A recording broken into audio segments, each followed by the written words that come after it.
qu'on a essayé de créer, c'est un peu l'école qu'on aurait tous aimé avoir. Je dis pas qu'une émission et une émission de débat n'est faite que pour trouver des solutions. Parfois, on peut aussi aller au clash, mais on peut y aller intelligemment au clash.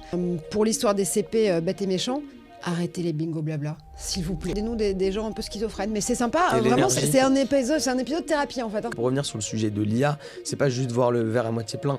C'est, comme tu disais, la tech n'a jamais vocation à être mauvaise. Il a été héros du Vietnam, il a été notamment prisonnier en tant que GI américain dans les geôles vietnamiennes. Bonjour à tous et bienvenue sur Commit, le premier podcast dédié aux relations presse. Dans cet épisode, écoutez, je suis trop content parce que j'ai deux invités extraordinaires qui sont Sacha justement, Ben Hamou. Bonjour Sacha. Bonjour, merci de me recevoir. Merci à toi. Et Marjorie Paillon. Bonjour Marjorie. Bonjour Loïc, bonjour Sacha. Comme je disais, pour ceux qui nous découvrent, le but de ce podcast, c'est de donner la parole au métier de l'information, à la fois côté journaliste et à la fois côté entreprise, de savoir pourquoi les entreprises ont besoin de faire des relations presse, en quoi ça peut les aider notamment sur leur secteur, et aux journalistes qui ont un métier qui est peu souvent mis en lumière, et de montrer aussi c'est quoi un peu l'envers du décor, quels sont leurs regards aussi par rapport aux relations presse, et aussi parler de leur parcours, qui sont de mes invités en tout cas extraordinaires. C'est sympa, on est bien accueillis. On est bien reçus. Ouais, c'est sympa. Bon, on va rester. On est d'accord, on reste. Vous restez, c'est super. Vous êtes content d'être là alors, tout va bien? Oui, on est content d'être là. Moi, je suis hyper contente de découvrir Sacha et de découvrir Revoltrain. Également. Super. Comme je te disais, Marjorie, j'étais trop content parce que quand je t'ai eu au téléphone, à peine je t'ai proposé, t'as même pas voulu voir les épisodes que j'avais fait avant. Non. Directement, tu m'as dit oui. Donc, merci pour ta confiance. Alors, tu fais bien de spécifier le terme de confiance parce que c'est vraiment ça. C'est ton émission, c'est ton studio, c'est ta façon de vivre aussi les sujets et évidemment, les relations presse, on va en parler, j'imagine, au fur et à mesure de la discussion. Mais c'est aussi ça, s'il n'y a pas de confiance dans ce métier-là, je ne vois pas pourquoi on le fait. Non, mais c'est sûr. C'est vrai que, comme on l'avait dit aussi dans des épisodes précédents, les relations presse, c'est un métier de confiance à la fois avec l'entreprise qui te confie quand même sa communication et les journalistes qui acceptent bien aussi de t'écouter, de prendre ou pas tes sujets après, mais au moins de t'écouter. Donc, c'est vrai qu'il y a et de pouvoir en débattre et en parler. On n'est pas omniscient, donc il y a parfois, nous, des angles ou des sujets qu'on ne va pas forcément voir parce qu'on est en train de courir après un autre sujet ou un autre angle ou un autre invité. Et le fait de prendre parfois le temps de pouvoir en discuter ensemble fait qu'on va trouver ou pas d'autres façons de pouvoir s'emparer de l'histoire d'une boîte ou de l'histoire d'un fondateur ou d'une fondatrice ou d'un exemple type d'un client ou d'un étudiant, d'un apprenant comme chez toi, Sacha, qui a un parcours extraordinaire et qui a justement pu changer sa carrière grâce à Revoltrain. Et tout ça, ça nous donne aussi des façons de pouvoir avoir autant d'incarnation d'un fait et d'une histoire que pour nos auditeurs, nos téléspectateurs, nos lecteurs et nos lectrices, de se faire leur propre opinion. Oui, c'est une synergie, c'est un cercle vertueux au final, quand c'est bien fait, bien sûr, mais oui, bien sûr, non, mais c'est sûr. C'est ce que disait notamment Yanis, qui est aussi attaché de presse dans notre dernier podcast, où il disait que dans Relations Presse, il y a relations humaines aussi, donc c'est ça qui est important. Bravo Yanis, il a tout résumé. Drop the mic, puis nous, on a confiance en tant que client, donc... la barrière est déjà brisée, il n'y en a même pas. Je vais quand même commencer par vous donner la parole pour vous présenter. Peut-être toi, Marjorie. Alors, juste avant, tu me diras si je dis des bêtises, mais j'ai noté, parce que tu as quand même un parcours assez extraordinaire, il faut le dire. Tu as été journaliste, tu es toujours, journaliste, productrice, tu es auteur, tu es une spécialiste de la vie politique américaine. Tu as notamment, si je dis encore pas de bêtises, tu me coupes si je me trompe, écrit une biographie de John McCain sur une enquête qu'il y a eu sur le sénateur américain et qui a été publiée en 2008. Absolument. C'était pendant la première campagne de Barack Obama et la deuxième campagne pour le coup de John McCain, qui était à nouveau nominé du Parti républicain cette année-là. Et à l'époque, j'avais notamment un blog qui s'appelait I Love Politics et qui, c'est les blogs, donc c'est la préhistoire de la presse en ligne et du contenu en ligne. Mais à l'époque, la forme de blog était assez populaire et surtout, on était deux pour animer ce blog-là en se disant, ok, il y a une vraie opportunité pour un lectorat, un intérêt, un public, une audience francophone, d'avoir envie de comprendre ce qui se passe sur cette campagne, particulièrement parce qu'il y avait déjà ce personnage de candidat de Barack Obama qui évidemment intriguait beaucoup et mobilisait surtout un lectorat pour mieux comprendre les coulisses de la politique américaine.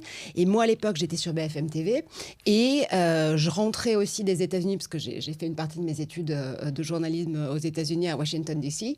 Et j'ai bossé pour des chaînes canadiennes et américaines quand j'étais étudiante là-bas.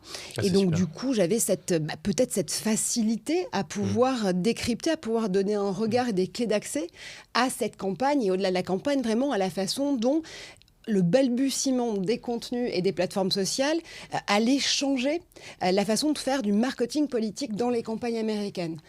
Et donc, c'est comme ça qu'on a commencé à capter ce lectorat-là, avec un blog. À l'époque, on était en 2008, 2007, 2008, 2009.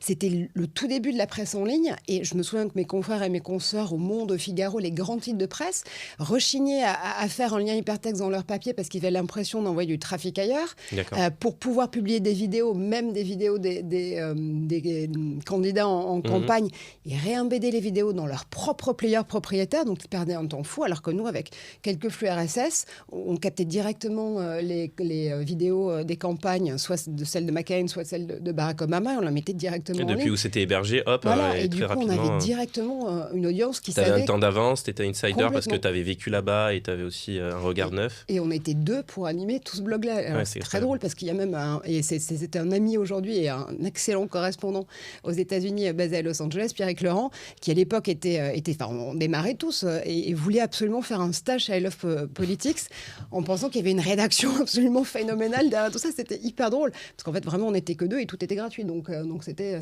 Et il s'imaginait qu'il y avait une grande maison derrière avec une centaine d'employés, etc. Il était étonné de vous trouver. Et donc fort de cette expérience-là, on m'a proposé d'écrire un livre sur la campagne justement de 2008, Obama-McCain, à l'époque où le. Comment il s'intitule, pardon, c'est John McCain le survivant, c'est ça? Voilà, c'est ça. Oui, donc tout de suite, ça tombe à plat aujourd'hui, mais puisque évidemment John McCain est décédé entre-temps, mais John McCain le survivant, c'était l'idée de se dire, quand l'éditeur est venu me chercher pour me proposer de coécrire ce livre, au départ, on se disait, OK, il faut se replacer dans le contexte de 2008, qui était une campagne notamment pour les primaires démocrates ultra serrées. On ne savait toujours pas qui d'Hillary Clinton ou de Barack Obama allait emporter la nomination démocrate. Par contre, du côté des républicains, on avait la trajectoire de John McCain qui se découpait de façon un peu plus certaine. Et au moment où cet éditeur nous a proposé d'écrire, je préférais partir, moi, sur le personnage de John McCain.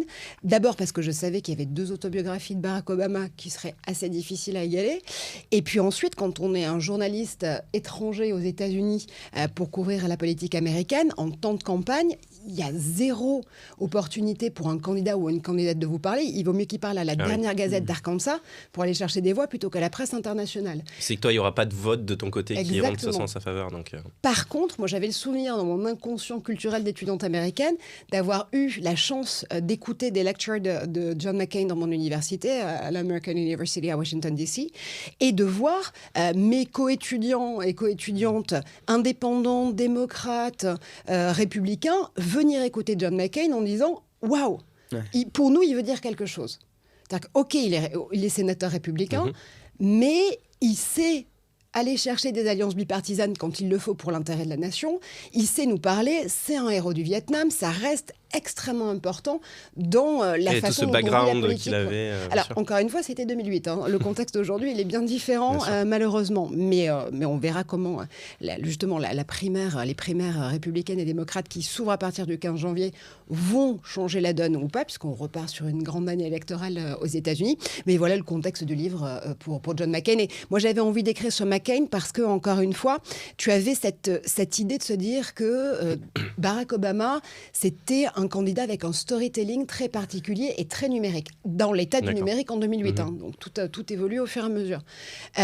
Et en même temps, j'avais envie, moi, de raconter un autre storytelling. Celui de John McCain, parce que c'était une Amérique différente de celle qu'on voulait voir dans l'Amérique de Barack Obama, qui était encore une fois un incroyable candidat.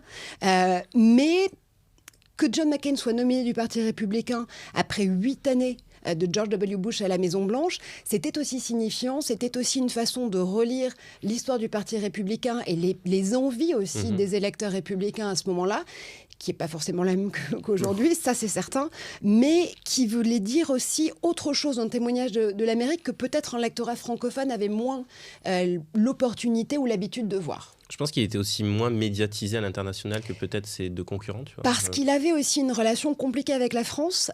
Il a été héros du Vietnam, il a été notamment prisonnier en tant que GI américain dans les geôles vietnamiennes. Et il y a un moment qui est très important dans sa vie où, alors, petit-fils et fils d'amiral, donc pour les partisans de la guerre à ce moment-là, c'est une prise incroyable de pouvoir capturer une figure comme celle de John McCain, parce qu'évidemment, en termes de propagande, ça va les servir. Et il y a un documentariste français à ce moment-là qui vient faire quelques images dans la prison militaire où est emprisonné John McCain et torturé par ailleurs.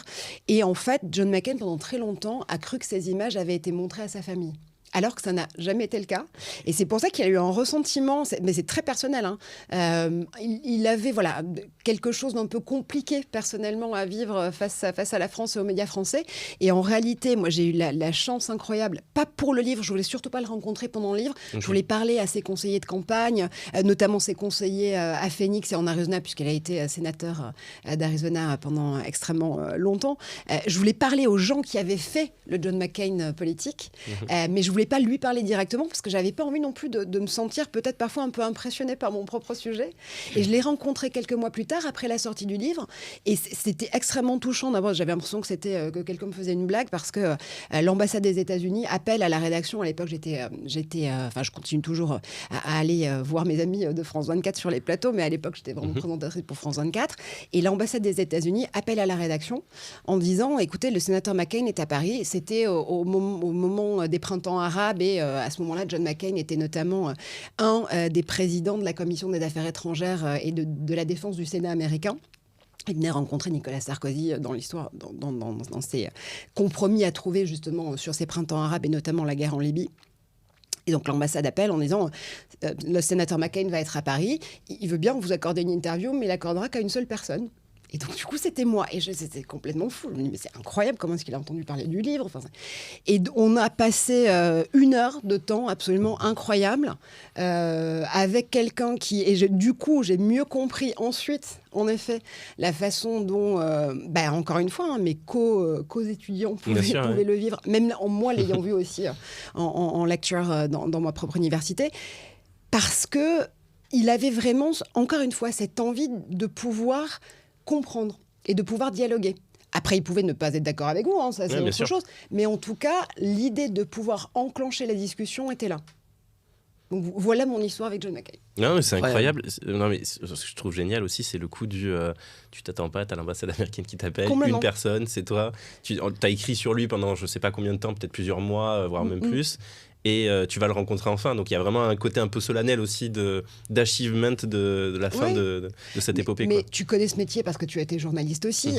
Et en fait, c'est un métier qui n'est fait que de surprises. Et il faut savoir laisser parfois, même quand tu es en train de travailler un sujet, même quand tu essaies de rassembler tes infos, même quand tu essaies de parler à celles et ceux qui vont aussi pouvoir faire cette histoire-là, que ce soit dans ton émission, que ce soit dans ton livre, dans ton documentaire, il faut toujours se donner la chance d'avoir une place d'improvisation et de surprise. Ouais, c'est vrai. Et on sait ce qu'il a pensé du livre ? Alors, ce qui est très drôle, c'est qu'il me l'a dit ensuite en me disant, mais ce sont juste... Alors, ses proches conseillers, notamment à Phoenix, qui lui avaient parlé du livre. Et il m'a remercié en me disant, alors, vous savez, je ne parle pas du tout français. Le livre était en français volontairement, justement, pour qu'un lectorat francophone puisse pouvoir entrer dans cette campagne. Et donc voilà, il m'a dit, je suis incapable de lire, malheureusement, parce que c'est en français, mais merci, ça m'honore énormément qu'une jeune journaliste ait voulu écrire sur moi. Donc, j'étais extrêmement impressionnée aussi. Et l'autre anecdote très drôle, là on était au moment de l'élection de novembre 2008, je travaillais pour BFM TV à ce moment-là. Et on était 2 caravanes itinérantes, l'une avec Thierry Arnaud à suivre les États du Nord pour aller ensuite sur la soirée électorale à Chicago, pour le Tu faisais la remontée des États-Unis. Et ben moi je faisais la remontada dans l'autre sens, c'est-à-dire que moi je faisais les États du Sud pour aller ensuite à Phoenix pour la soirée électorale, histoire de bien travailler John McCain jusqu'au bout. Et le lendemain, bon, jusque-là vous connaissez toute l'histoire, John McCain n'a donc pas gagné. Et le lendemain de la soirée électorale, c'est assez logique, toutes les caméras étaient braquées vers Chicago, donc moi finalement on me laisse assez rapidement sans duplex à devoir faire tout au long de la journée. Et au bout de mon deuxième duplex, ok, tout le monde est sur Chicago, donc nous on reste à Phoenix, on va faire un dernier sujet, et puis on était à ce moment-là dans l'immense resort où John McCain passait toutes ses soirées électorales et toutes ses campagnes. C'est une espèce de resort complètement fou à Phoenix où tu as 6 piscines différentes, bref. À l'américaine, quoi. Voilà, et je vais prendre un café dans une des piscines en me disant stop, là, il faut s'arrêter un peu. Et au loin, je vois la silhouette de l'agent de sécurité de Sarah Palin, qui était la vice-présidente potentielle de John McCain. C'est courtière? Non, j'ai une bêtise. C'est pas du tout ça. C'est courtier le terme, ou courtière? Non, c'est colistier. Ah, colistier, voilà, c'est ça. C'est colistier. Et colistière, là, pour le coup. Et pourtant, tout le monde nous avait dit qu'elle était rentrée directement le soir même en Alaska, puisqu'elle était gouverneur d'Alaska à ce moment-là. Et pourtant, je me dis, c'est très étrange, vraiment. Je sais que c'est son agent de sécurité. Ah oui, tu avais reconnu l'agent, d'accord, j'avais pas compris. Je pensais que c'était. D'accord, ok. Et puis, je vois au loin quand même une silhouette qui ressemble aussi à celle de Sarah Palin, à ses enfants, à sa famille. Et je me dis, mais en fait, non, elle est toujours là. Donc, encore une fois, j'avais plus de caméra avec moi, j'étais vraiment off. Donc... Juste, si je me rappelle bien, elle avait eu beaucoup de scandales, notamment autour de sa famille, de sa fille. Tout à fait. Avait eu Alors, c'était une colistière à scandale. C'est ça, on va pas se mentir, c'était un grand moment. Et donc, je vais parler à son agent de sécurité en lui disant, écoutez, voilà, moi j'ai terminé mes duplex, j'ai pas de caméra avec moi. Est-ce que la gouverneure accepterait de me parler quelques instants? Un échange. Et donc, elle va la voir, elle me dit oui, la gouverneure veut vous parler, il n'y a pas de problème. Et donc, je me retrouve, moment ubuesque, donc moi j'étais encore, tu vois, en habit de lumière, si je veux dire, duplex, en mode reporter. Sarah Palin en maillot de bain dans la piscine, avec tous ses enfants dans la piscine autour, et s'engage une discussion lunaire, où elle me dit « Oh là là, mais c'est formidable, mais en effet, ma conseillère m'a dit que vous aviez écrit sur John McCain, c'est formidable, est-ce que vous avez un livre? Je voudrais vous le signer. » Donc, incroyable. Alors, et quand tu connais les relations compliquées quand même de John McCain et Sarah Palin, c'est très drôle. Donc j'ai encore un exemplaire de mon livre dédicacé par Sarah Palin. Énorme. Et l'autre anecdote absolument formidable, c'est qu'elle me dit « Ah là là, mais c'est génial, alors on m'a dit que vous étiez française, bah ça tombe bien, j'ai ma belle-sœur qui est canadienne, vous pouvez vous parler. » Et de là, tu te dis, qu'est-ce qui se passe dans ce cerveau? Comment ça commute en fait? Piscine, Sarah Palin. Voilà, comment est-ce qu'il y a... C'est très étrange.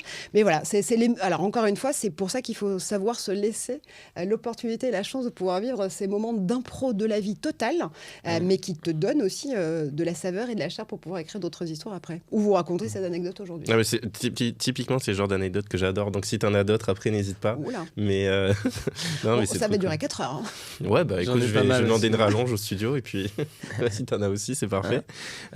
J'aimerais aussi qu'on revienne aussi sur le nombre de médias pour lesquels tu as travaillé, c'est quand même assez incroyable. France 24, d'ailleurs, c'est là où je t'ai connu, moi. Le co-animateur, Guillaume Gralet. Voilà, ça fait un petit moment que j'ai pas parlé à Guillaume en plus. Avec qui tu as animé donc Tech 24 sur France 24, qui était... moi, je sais que c'était un... Alors, pour être honnête, je regardais pas toutes les émissions, mais j'en ai regardé pas mal. Et c'était un vrai décryptage de l'innovation, de la tech, qui avait... Franchement, pas ailleurs, je pense, à l'heure actuelle. C'était quand même assez précurseur. Maintenant, tu travailles notamment aussi pour BFM. Tu es chroniqueuse régulière sur des émissions tech et innovation sur Tech & Co. Alors, je fais partie du pool d'experts et d'expertes qui, en effet, va débriefer l'actu numérique avec François Sorel et Frédéric Simotel et Léa Benaïm. Et donc, voilà, donc c'est toujours des débats absolument passionnants parce qu'on est entrepreneurs, journalistes, experts du numérique, à en débattre. Et ça a toujours une saveur particulière dans les débats de la tech. On était passé sur Tech RH, nous. Ah, formidable. Ouais, avec Alexia Borg. D'accord. Ouais, très récemment, c'était très sympa. Et je trouve ça extraordinaire aussi parce que tu as ce regard aussi, comme on disait, de la culture américaine. Beaucoup d'innovations, il faut le dire aussi, dont on parle dans l'actualité, viennent aussi beaucoup des États-Unis, même s'il y a d'autres acteurs, bien sûr, mais c'est quand même, je trouve, hyper intéressant.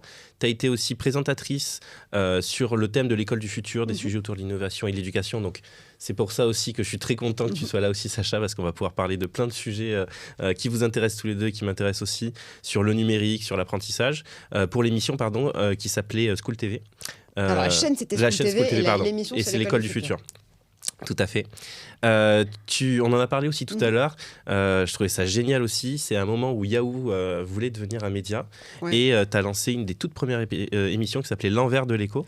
Oui, alors ça, c'est pareil. Donc alors, la raison pour laquelle tu égrènes beaucoup de noms de rédac différentes, c'est parce que, en réalité, je ne sais pas si il y a une bonne stratégie dans la vie. Et voilà, en tout cas, jusqu'à présent, c'est les choix ou les façons de faire des choix d'émissions et de chaînes qui ont été les miens. Je suis plus drivée, moi, par le sujet, par la matière et par les gens que je vais rencontrer et le format qu'on peut inventer que par le nom du média en l'occurrence. C'est tout ton honneur. Et donc du coup, c'est pour ça que je fais plein de choses en même temps. Alors j'ai la chance d'avoir une boîte de prod qui ne produit que moi, mais c'est déjà pas mal. Il y a déjà beaucoup de sujets à travailler, je pense. Et quand j'ai parfois de temps en temps une bonne idée de programme, je vais la co-développer avec d'autres amis producteurs qui ont des structures plus établies pour pouvoir. En tout cas, de faire ça en équipe, c'est bien aussi. Exactement. Voilà. Et il y a des moments où tu as aussi besoin de bosser en solo. Donc, c'est un mode d'agilité qui, pour moi, fonctionne pour l'instant relativement bien. Et donc, voilà, tous les médias pour lesquels j'ai pu bosser, c'est parce qu'à chaque fois, il y avait quelque chose de nouveau à aller chercher. Il y avait un sujet dont je n'étais pas forcément experte au départ, mais qui devenait des nouveaux sujets entrant dans ma palette d'expertise à terme. Et la tech, par exemple, j'y suis arrivée, vous allez voir comme c'est une lapalissade absolue, par la campagne de Barack Obama. Comme on se le redisait, la première campagne d'Obama était storytellée comme la première campagne web de l'histoire. Et en fait, j'ai commencé donc à regarder comment on utilisait l'outil numérique pour pouvoir faire du marketing politique. Et ensuite, l'étape d'après, ça a été d'aller voir les donateurs de campagne qui, bizarrement, venaient de Californie, d'un monde de l'innovation infinie, la Silicon Valley. Et du coup, j'ai commencé à regarder d'un peu plus près la partie industrielle, recherche, économie, bien évidemment, de la tech. Et c'est comme ça que j'ai été amenée à couvrir la tech plus sur son volet politique, sociétal, environnemental, économique, régulation aussi. Aujourd'hui, on ne va pas se mentir, on fait 80% de régulation européenne et américaine en la matière. Et pour moi, c'est très important parce que le fait aussi d'avoir été amenée à couvrir les sujets d'éducation par le prisme aussi de cette co-création des futurs, c'est le fait de se dire qu'on a besoin de toutes ces matières-là pour comprendre la société dans laquelle on a envie de vivre à terme ou pas, et comment est-ce qu'on peut l'outiller, comment est-ce qu'on peut imaginer cette co-création des futurs toutes et tous ensemble, avec de la tech, avec de l'éducation, avec de la géopolitique, avec de l'économie, avec de l'histoire, avec du lien social. On peut le diriger d'une certaine façon aussi. Exactement. Parce qu'on en est tous partiellement responsables. Donc, et c'est ce que tu fais aussi avec Revoltrain par ailleurs. Hein. C'est aussi le projet. Quelles actions on peut mettre en place pour diriger notre vision du futur et le futur vers lequel on aimerait tendre et comment prendre sa place. C'est pas évident, donc il y a pas mal de questions à se poser là-dessus et de choses à faire d'ailleurs, un énorme panel de choses à faire. Exactement, et comment est-ce qu'on redonne ces lettres de noblesse à l'impact ? Tu sais, il y a cette, c'est pas un label aujourd'hui, mais cette formulation qui a été à un moment donné un peu bisounoursienne, pardon du terme, mais Tech for Good, ok, génial. Enfin, je connais aucun entrepreneur ou aucune entrepreneur qui au départ de sa boîte s'est dit, je vais utiliser la tech pour faire du mal. Oui, c'est forcément soit de faire, comme tu disais, du bien, ça peut être éthique, éco-responsable, etc. Aussi gagner de l'argent, voilà, c'est normal aussi. Et effectivement, je trouve que je suis d'accord avec toi. Il y a beaucoup ce label de Tech for Good qui est un peu utilisé à toutes les sauces et qui n'est pas forcément très révélateur de ce que font les entrepreneurs. Alors que l'impact, ça a du sens, pour le coup. C'est ce que tu fais avec Revoltrain, c'est ce que tu fais avec les clients que tu aides justement à couvrir, à avoir une présence média pour faire connaître aussi ces solutions-là. Moi, c'est ce que j'essaie de faire dans mes émissions, aujourd'hui en tout cas. Et je suis persuadée d'une chose, c'est que les sujets tech, les sujets d'éducation, même les sujets de politique américaine se rejoignent à un moment. Et ce sont des sujets dont tout le monde peut s'emparer. Il ne faut pas se dire que tiens, c'est de la tech, donc c'est pas pour moi. Non. Tout le monde est capable de comprendre. Il faut juste trouver la bonne accroche, la bonne entrée, pour faire entrer ces auditeurs-là dans une histoire, les prendre par la main et leur dire « Ok, ce futur, on va le co-construire ensemble. » Encore une fois, le futur à terme, je ne sais pas ce que c'est. L'opinion que vous vous forgerez, je n'ai même pas à agir dessus, mais il faut que je vous outille. Enfin, je vous outille avec autant, encore une fois, d'incarnation de ce fait-là et de cette réalité-là, pour vous donner les moyens de pouvoir co-créer. C'est génial ce que tu dis, parce que justement...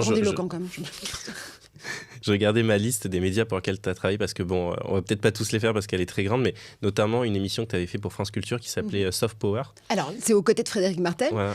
Qui est le producteur de l'émission et présentateur de l'émission depuis plus de 10 ans. Et Soft Power, c'est un outil qui est extraordinaire, qui est en direct le dimanche soir. Donc, ça fait des week-ends assez courts, mais c'est pas grave. Et où Frédéric accueille tout un panel d'invités, émission après émission, du monde de la culture, de la tech, mais pas que. Ce qui constitue aujourd'hui le soft power, justement. Et c'est aussi cette idée d'avoir une collection de discussions qui nous permettent de mieux décoder le présent et d'anticiper le futur.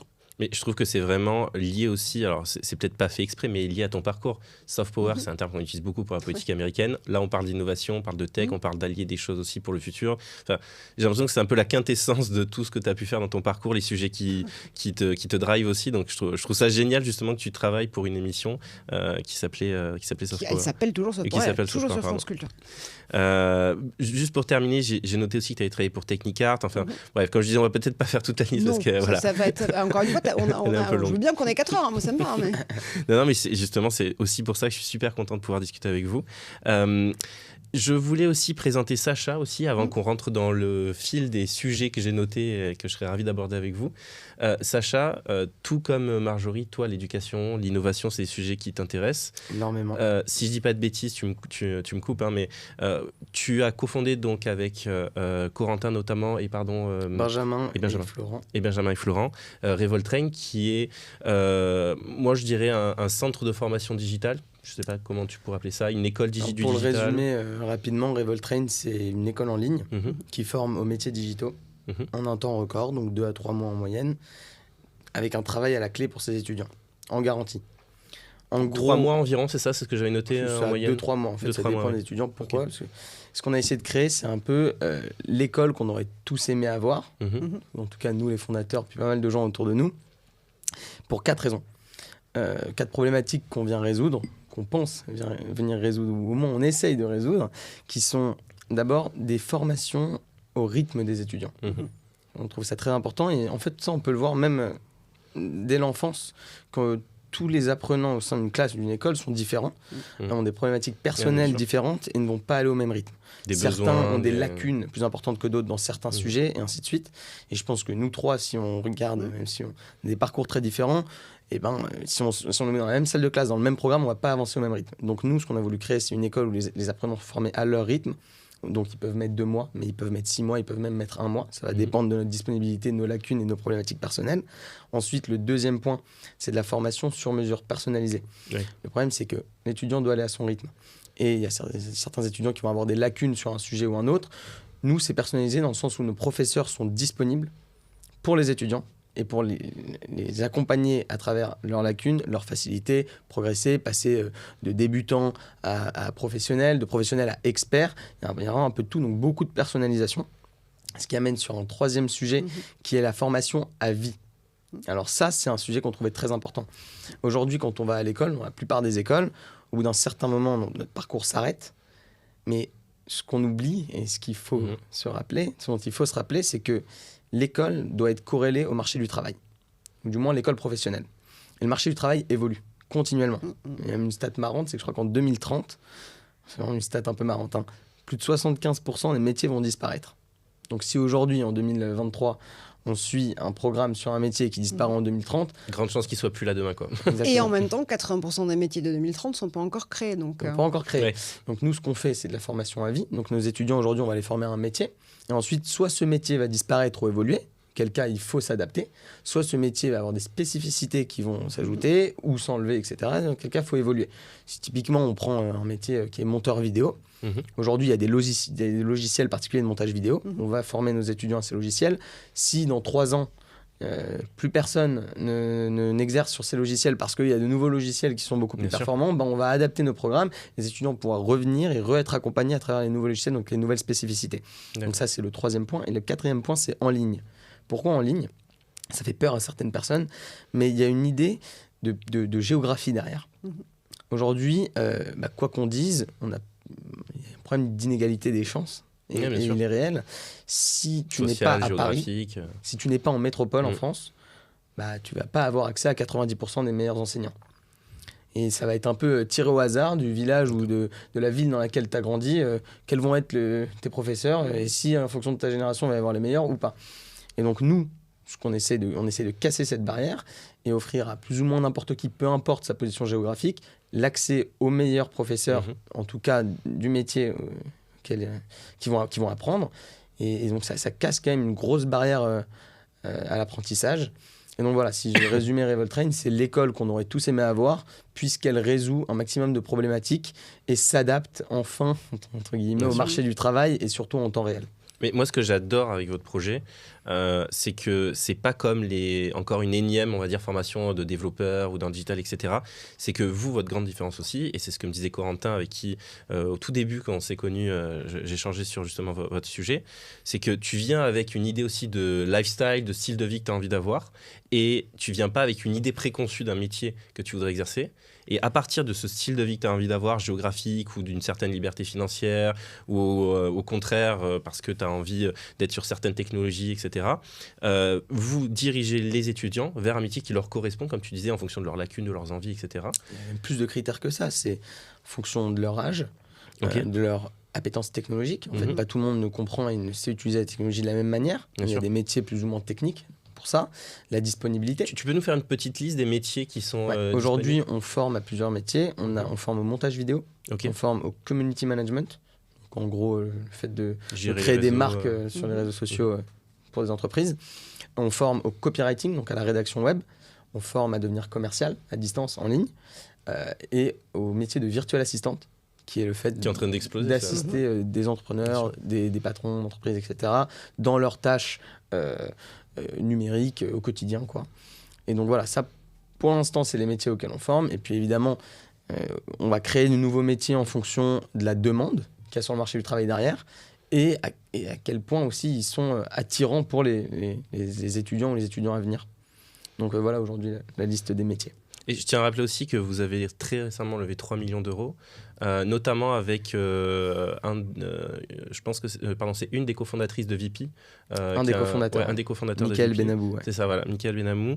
Ainsi que de Kima Venture, qui est le fonds d'investissement de Xavier Niel, qui a aussi investi dans votre projet. Donc c'est quand même solide, quoi. On a aussi, qu'on aime beaucoup, la famille des Galeries Lafayette, la famille Ouzé, via Motier Ventures, leur family office.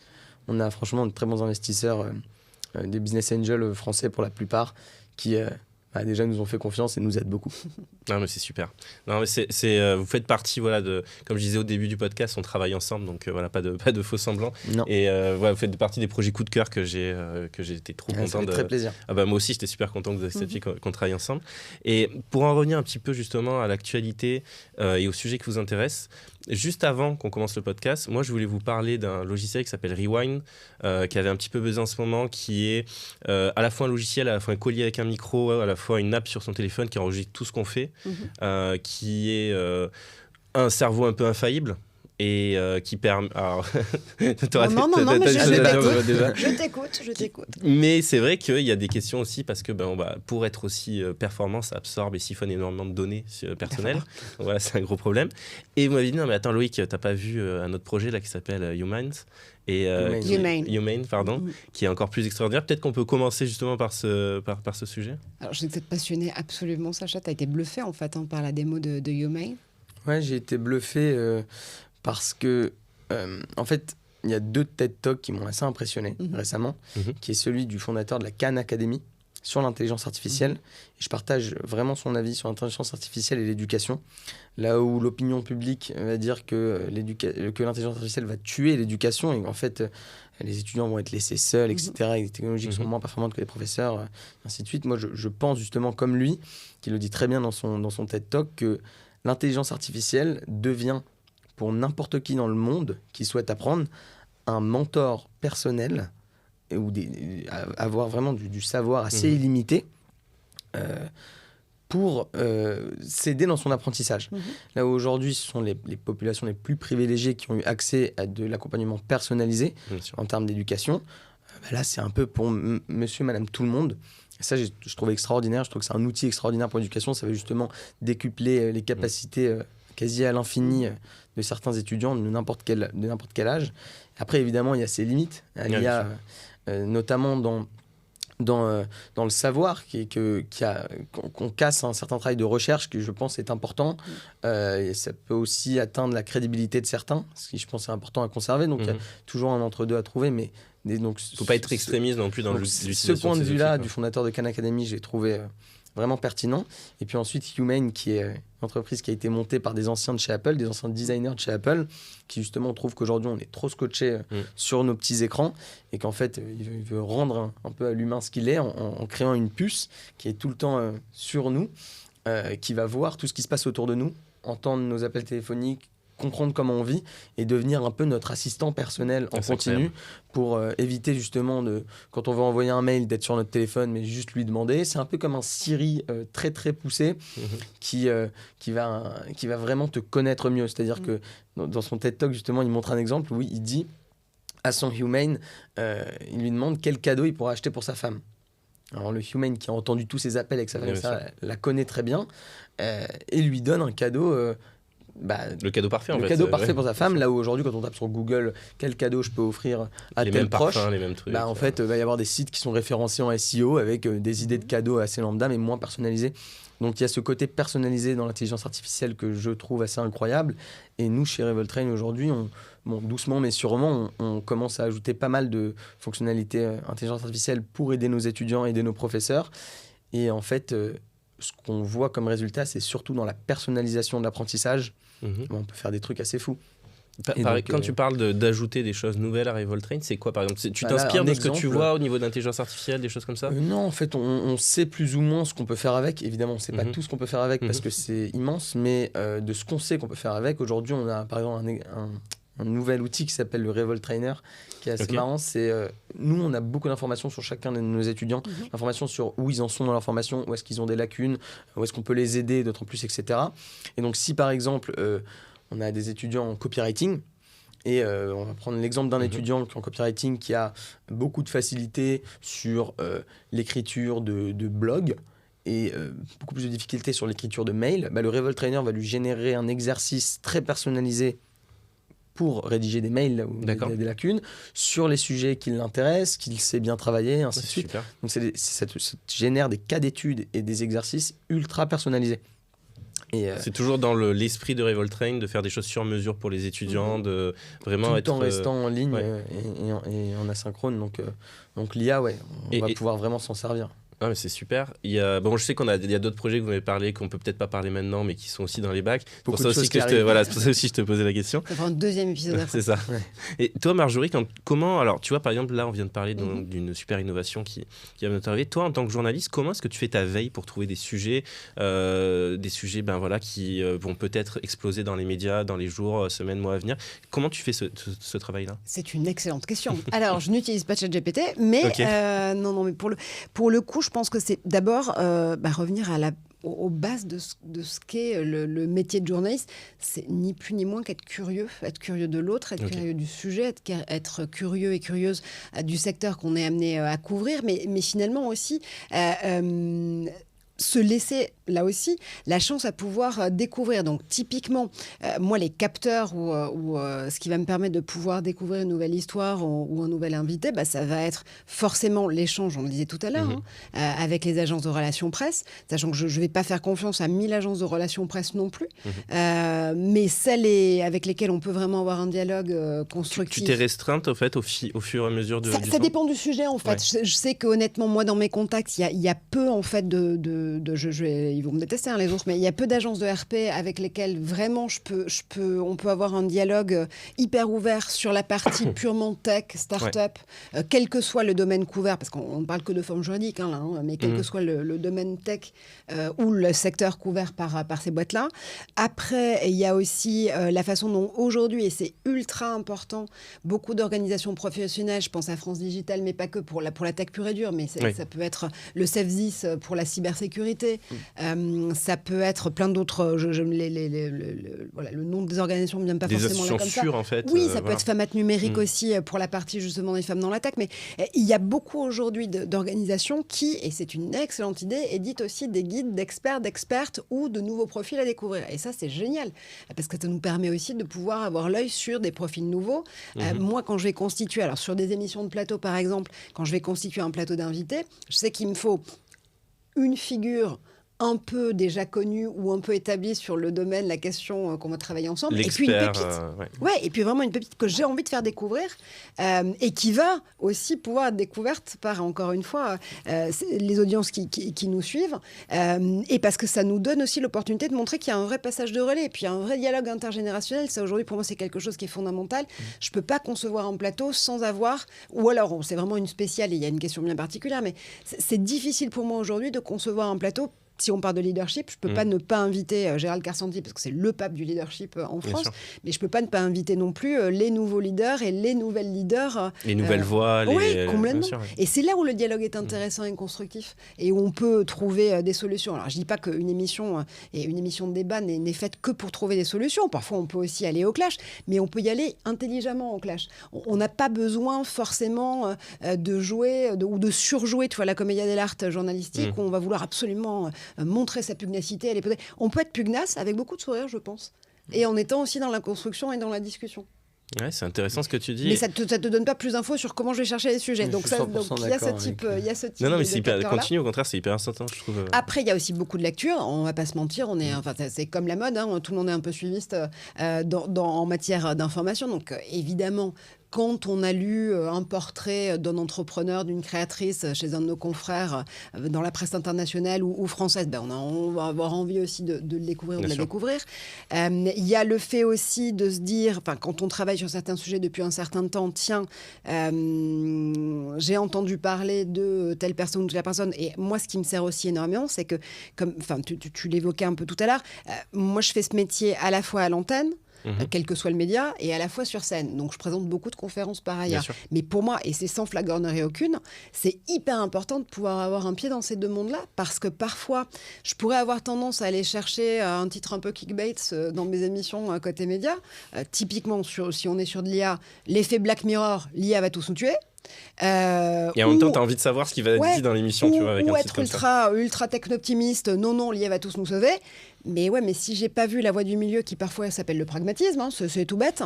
Et en l'occurrence, moi je le vois quand je bosse aux côtés de mes panélistes et de mes speakers sur scène. Si j'arrive pas à jauger les perspectives, parfois encore une fois un peu fantasmagoriques qu'on peut faire en médias, de la réalité, typiquement de la maturité des entreprises qui aujourd'hui utilisent vraiment les IA génératives ou pas, j'ai pas vraiment fait mon job, quoi. Donc c'est pour ça que c'est toujours un métier où il va falloir aller mesurer entre... Parce que, et c'est normal, on a aussi envie que les gens viennent nous regarder, donc il va y avoir quand même des petits côtés clickbait, mine de rien, mais toujours revenir à de la rationalité, toujours se dire qu'il y a peut-être une voie au milieu qu'on n'a pas forcément trop regardée et qui parfois c'est moins vendeur, c'est sûr, mais en l'occurrence, c'est quand même aussi un peu la réalité des choses. On dirait que je vais faire un sketch, mais comme le bon et le mauvais chasseur. Exactement, il y a le bon et le mauvais clickbaiter, c'est un peu ça. Moi, j'ai pas de problème sur un clickbait si... Au final, l'information est vraiment dans ce qui a été promis. Tu vois, si par exemple tu me dis un titre qui s'appellerait Black Mirror, l'IA, comme tu disais, va tous nous tuer, va nous remplacer, etc. Et qu'au final, il y a vraiment des arguments qui vont dans ce sens-là, même si ça reste un point de vue, je me sens pas floué. Alors que si après tu me parles de choses qui n'ont rien à voir, donc là, oui, effectivement, là, je vais avoir un problème. Et ce que je trouvais hyper intéressant dans ce que tu disais, c'est qu'à la fois tu mettais dans tes émissions, c'était un peu ta recette, si j'ai compris, des nouvelles voix, des pépites, des personnes qui... Sur les émissions de plateau, oui, j'essaie de le faire au maximum. Après, sur des formats un peu différents, tu me disais que tu étais un grand téléspectateur de Tech24. Tu vois, c'était une émission... les formats magazines sur France 24 sont assez courts. On a des magazines en moyenne de 12 minutes. Le plus long étant un magazine de reportage de 26 minutes. Après, c'est de l'émission de plateau et de débat. Mais sur 12 minutes en hebdomadaire, moi, j'ai le temps d'avoir un sujet, d'avoir une explication plateau et d'avoir un invité. Mais un invité sur 3 à 4 minutes. Donc, c'est toujours plus compliqué. C'est court, mais tu arrives à faire un cercle complet. Et dans ces cas-là, c'est chouette de pouvoir, là aussi, en fonction des semaines, avoir soit une grande star des questions du moment, là c'est vraiment tech et innovation, soit justement faire découvrir quelqu'un de nouveau. Avec France 24 aussi, le terrain de jeu il est mondial, donc forcément là aussi aussi, c'est différent. Sur des émissions de plateau que j'ai pu faire sur d'autres chaînes, là, quand je vais avoir la chance d'avoir plusieurs invités à ma table, je vais essayer de mailler, autant que faire se peut, plusieurs générations et plusieurs points de vue, parce que c'est ce qui nous permet aussi d'avancer. Et je crois beaucoup à ça. Alors, je vais en rajouter sur ma to-do list et la pression sur mes épaules, mais je pense définitivement aujourd'hui que si on a encore la chance d'être un média, si on a un micro super pouvoir pour celles et ceux qui veulent bien encore nous regarder, nous écouter ou nous lire, c'est justement de pouvoir montrer que la discussion, ça peut fonctionner. Oui, bien sûr. Derrière, il y a cette idée qui est, moi en tout cas... Puis même c'est très français aussi, de créer le débat dans le média. Oui, mais c'est vraiment quelque chose qui, moi, me mobilise beaucoup en tant que journaliste, mais aussi en tant que citoyenne, mais aussi en tant qu'adulte référent, mais aussi se dire qu'il y a un moment où, en fait, on peut se parler. On peut se dire que on peut faire société. En fait, il y a plein de raisons pour lesquelles on n'a peut-être pas envie, mais il y a aussi plein de raisons pour lesquelles on peut réussir à avoir un projet de société toutes et tous ensemble. Et 2027, ça arrive assez rapidement. Il y a d'autres échéances électorales ailleurs par ailleurs. Mais, je suis 100% d'accord avec ça et ça fait très plaisir d'entendre ça parce que les médias ont souvent tendance à faire des oppositions très franches dans des sujets qu'il faut prendre avec, je pense, beaucoup plus de granularité, là où il y a une zone grise qui est beaucoup plus grande. Et justement, je pense que les médias doivent être plus transparents aujourd'hui, ouvrir le débat, ne pas avoir peur de débattre, puisque aujourd'hui, le problème, c'est que les gens sont butés sur des opinions, peut-être parce qu'ils ne connaissent pas les autres opinions, et de justement pouvoir ne pas opposer drastiquement deux opinions au sein d'un sujet, mais au contrario, comprendre les deux points de vue et essayer de, par pragmatisme, trouver le juste milieu qui donne une réponse un peu plus claire et surtout plus granuleuse, c'est, je pense, la direction vers laquelle les médias devraient se tendre. Et il y en a beaucoup qui commencent aujourd'hui à prendre cette direction sur les réseaux, notamment le Crayon, le média d'un ami qui aujourd'hui a pris quand même une super décision de faire débattre les deux extrêmes dans plein de sujets et montrer que l'entente est possible quand on trouve le terrain pragmatique de... On peut ne pas être d'accord, mais ce qui est en fait compliqué aujourd'hui, et alors c'est pas du tout une critique vraiment gratuite des plateformes sociales, mais on s'est aperçu quand même au fur et à mesure des années qu'on confortait son opinion sur les plateformes sociales et on ne la confrontait plus. Et quand on la confrontait, si toutefois on le faisait, ça partait au clash directement. On peut ne pas être d'accord, encore une fois, c'est pas mon propos, mais on peut le faire et on peut le dire et on peut se l'expliquer. Ce qui est hyper important aujourd'hui, encore une fois. Garder du contact, de la communication. Et c'est peut-être pas sur les audiences les plus jeunes qu'on va réussir à pouvoir le faire, quoique il y a quand même certains groupes éditeurs de médias aujourd'hui, je pense à France Télévisions, avec Slash notamment, qui peut aller justement toucher un public un peu plus jeune et le rapatrier aussi sur des contenus. Très présent sur YouTube aussi. Très présent sur YouTube, voilà, c'est une stratégie qui est complètement différente de la partie antenne. Il y a un moment où on peut se dire, oui, ce qui manque aujourd'hui, et ça va te parler, puisque vraiment, Revoltrain, encore une fois, vous êtes dans la façon de démocratiser aussi cet accès au savoir, cet accès à l'éducation, cet accès aux nouveaux métiers, de 15 à 70 ans, si je ne me trompe pas. C'est comment est-ce qu'on donne accès à la possibilité de se parler ? C'est juste ça. Comment est-ce qu'on donne aussi accès à une éducation, au débat, à l'écoute ? Ça, c'est hyper important. On ne s'écoute plus, en fait. Là, on a beaucoup de choses parce qu'on est ensemble, on s'écoute, on discute. On a un peu de temps aussi, donc y a ça aussi. Mais c'est rare, en fait, aujourd'hui, d'avoir une qualité d'écoute. Oui, justement, je pense que c'est possible avec les jeunes. Parce que les jeunes se détestent aujourd'hui parce qu'ils ne se connaissent pas. Et aujourd'hui, c'est le rôle des médias de justement montrer que le débat est possible et que les jeunes peuvent s'écouter. Moi, je pense justement que ça sera plus simple chez les jeunes que chez les moins jeunes qui ont justement l'habitude d'un débat, soit qui part au clash, soit qui va à sens unique pour asseoir une opinion et pas pour la confronter. Et c'est pour ça justement que j'ai plus d'espoir en la nouvelle génération. La nouvelle génération qui ira, je pense, mieux avec la nouvelle façon de travailler des médias qui, selon moi, pour l'instant est sur la bonne voie. Tant mieux. Justement, tu parlais d'être présent aussi dans les médias pour communiquer. Marjorie, toi, tu nous expliquais ta formule de création d'émissions qui marchait bien avec, comme on disait, un ténor du milieu, de nouvelles voix. Toi, Sacha, pourquoi est-ce que tu trouves que c'est important en tant qu'entrepreneur, en tant que co-dirigeant aussi de cette école du numérique complètement qui sort des sentiers battus, pourquoi est-ce que c'est important pour vous d'être présent dans les médias ? Alors, c'est important pour nous en tant qu'entrepreneurs, certes, mais c'est surtout important pour notre école. Pas pour asseoir une opinion particulière, mais c'est plus pour justement montrer notre place dans l'industrie qu'est l'éducation, qu'on peut prendre place, même si on est une jeune école. Je pense qu'on commence déjà à faire pas mal de bruit dans l'éducation, puisqu'on change la vie de pas mal de monde. C'est aujourd'hui plus de 2000 étudiants qui nous ont rejoints, qui ont eu une transformation réelle. Et pourquoi aujourd'hui on décide, nous, de se médiatiser ? C'est justement pour montrer que d'autres solutions existent, qu'il y a de la place à l'innovation dans des industries aussi vieilles que l'éducation, et qu'en fait, si on spotte des problématiques dans ces industries-là, il faut montrer qu'il y a de l'espoir pour les résoudre et que je pense que l'innovation est vraiment possible. Et donc, voilà, nous, notre but, c'est d'asseoir d'abord une opinion sur ce qu'on pense du système éducatif, évidemment, parce que c'est pas mal de pouvoir le faire, mais c'est aussi, après, pour asseoir notre place en tant qu'acteur de l'éducation et essayer de devenir de plus en plus important pour accomplir notre mission. Alors, vous n'allez peut-être pas être d'accord avec moi, mais je m'étais fait la réflexion aussi pourquoi ça pouvait être important pour vous d'être dans les médias. Alors, j'ai l'impression que quand tu es une école, et c'est Corentin aussi qui m'en parlait, qui est pour rappel cofondateur aussi de Revoltrain, que les écoles physiques, souvent, elles ont une certaine légitimité par leur présence physique, tout simplement, que les écoles dans le digital, elles ont moins cette légitimité, elles vont aussi avoir plus souvent mauvaise presse.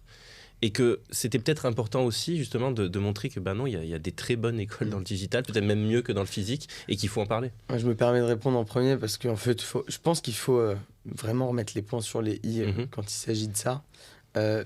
Ok, le clash, on y est, c'est bon. Non, c'est pas un clash, mais je pense que les résultats parlent d'eux-mêmes. Ouais. Et que c'est important, oui, d'asseoir notre crédibilité, mais je pense que les résultats le feront.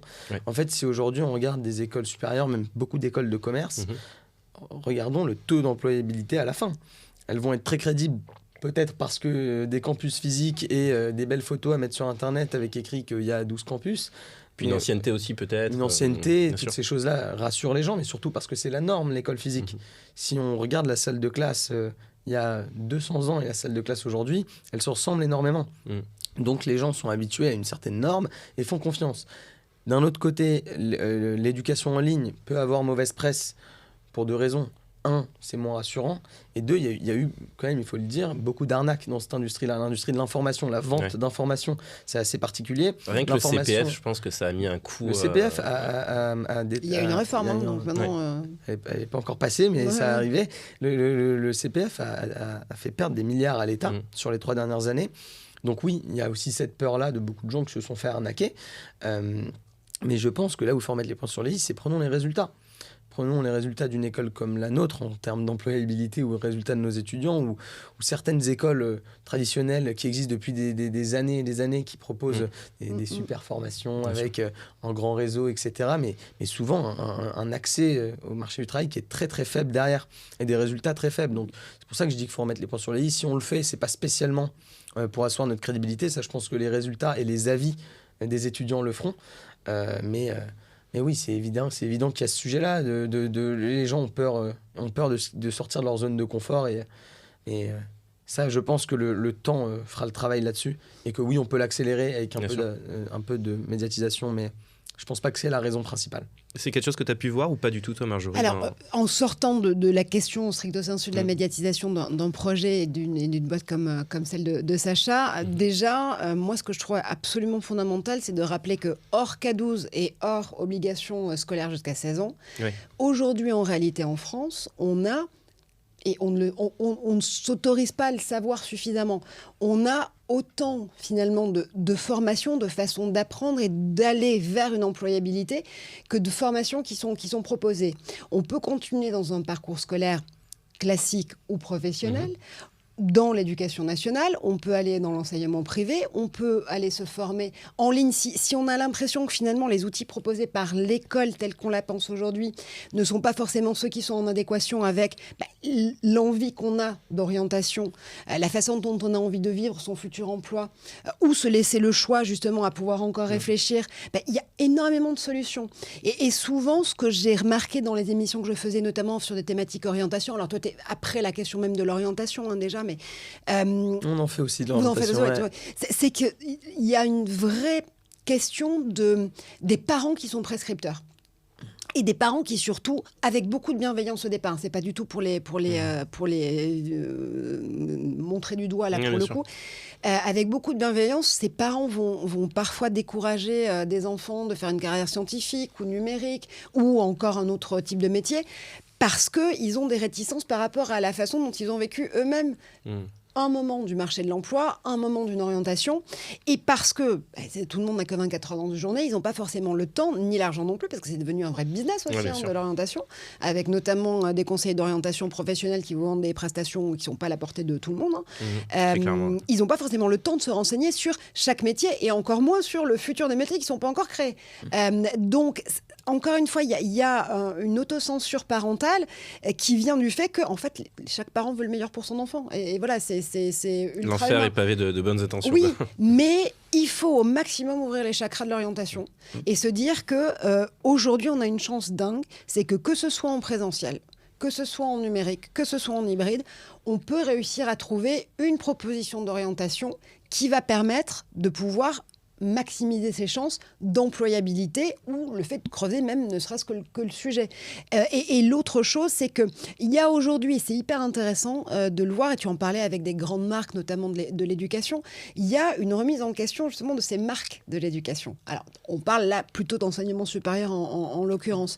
Mais est-ce qu'aujourd'hui, le diplôme et la marque du diplôme en réalité dans laquelle j'ai investi, moi en tant que parent ou moi en tant qu'étudiant, est-ce que finalement il a encore une réalité, une primauté sur le marché de l'emploi? C'est peut-être encore le cas là pour la décennie qui arrive, mais c'est peut-être plus le cas sur les métiers de 2030. Alors il va falloir qu'on repousse la limite du futur. 2030. Oui, c'est ça. Il va falloir qu'on repousse un peu la limite. Oui, aujourd'hui aussi, mais il va falloir qu'on repousse un peu la limite des études sur le futur à 2030, parce que 2030 c'est littéralement dans 2 heures. Donc on va peut-être plutôt parler de futur à 2045, notamment sur tous les métiers bousculés par l'automatisation et les IA génératives, mais c'est fondamental. Est-ce que demain, dans 2 heures, est-ce que la marque d'éducation avec laquelle j'arrive sur mon CV et le diplôme avec lequel j'arrive... C'est une réalité sur le marché actuel, bien sûr. Est-ce qu'il y a une monétisation ? Est-ce qu'il y a un retour sur investissement de la marque d'éducation dans laquelle j'ai investi ? Je ne sais pas, je pose la question. Ce que je pense, c'est que ces grandes marques, ces écoles traditionnelles, aujourd'hui sont dans une espèce de bulle où elles veulent se créer, je généralise, où elles veulent se créer une vérité absolue qui, je ne pense, n'existe pas. Et aujourd'hui, un diplôme, c'est une ligne sur un CV, mais si on prend la réalité du marché du travail, ce que recherche la grande majorité des entreprises sont des compétences.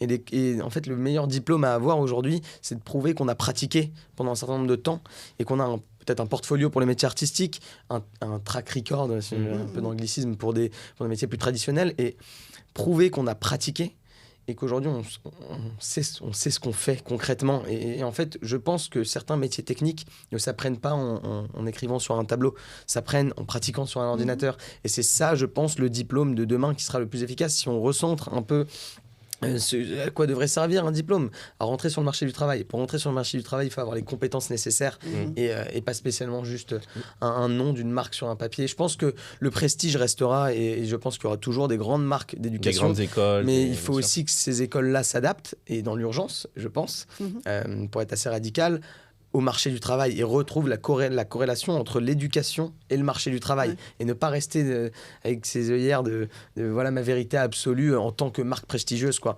Et en fait, on le voit même si on parle d'ascenseur social, si je peux me permettre. L'ascenseur social en France n'est plus vraiment le même qu'à l'époque. Aujourd'hui, en fait, si on veut faire HEC, eh ben, il faut venir à Paris. Il faut venir de Paris, quoi. Quoi qu'on dise, en fait, ils commencent à faire des quotas, à essayer de prendre du monde. Quand tu regardes les écoles de commerce qui arrivent, comment ça s'appelle, les prépas, pour aller après dans les écoles de commerce.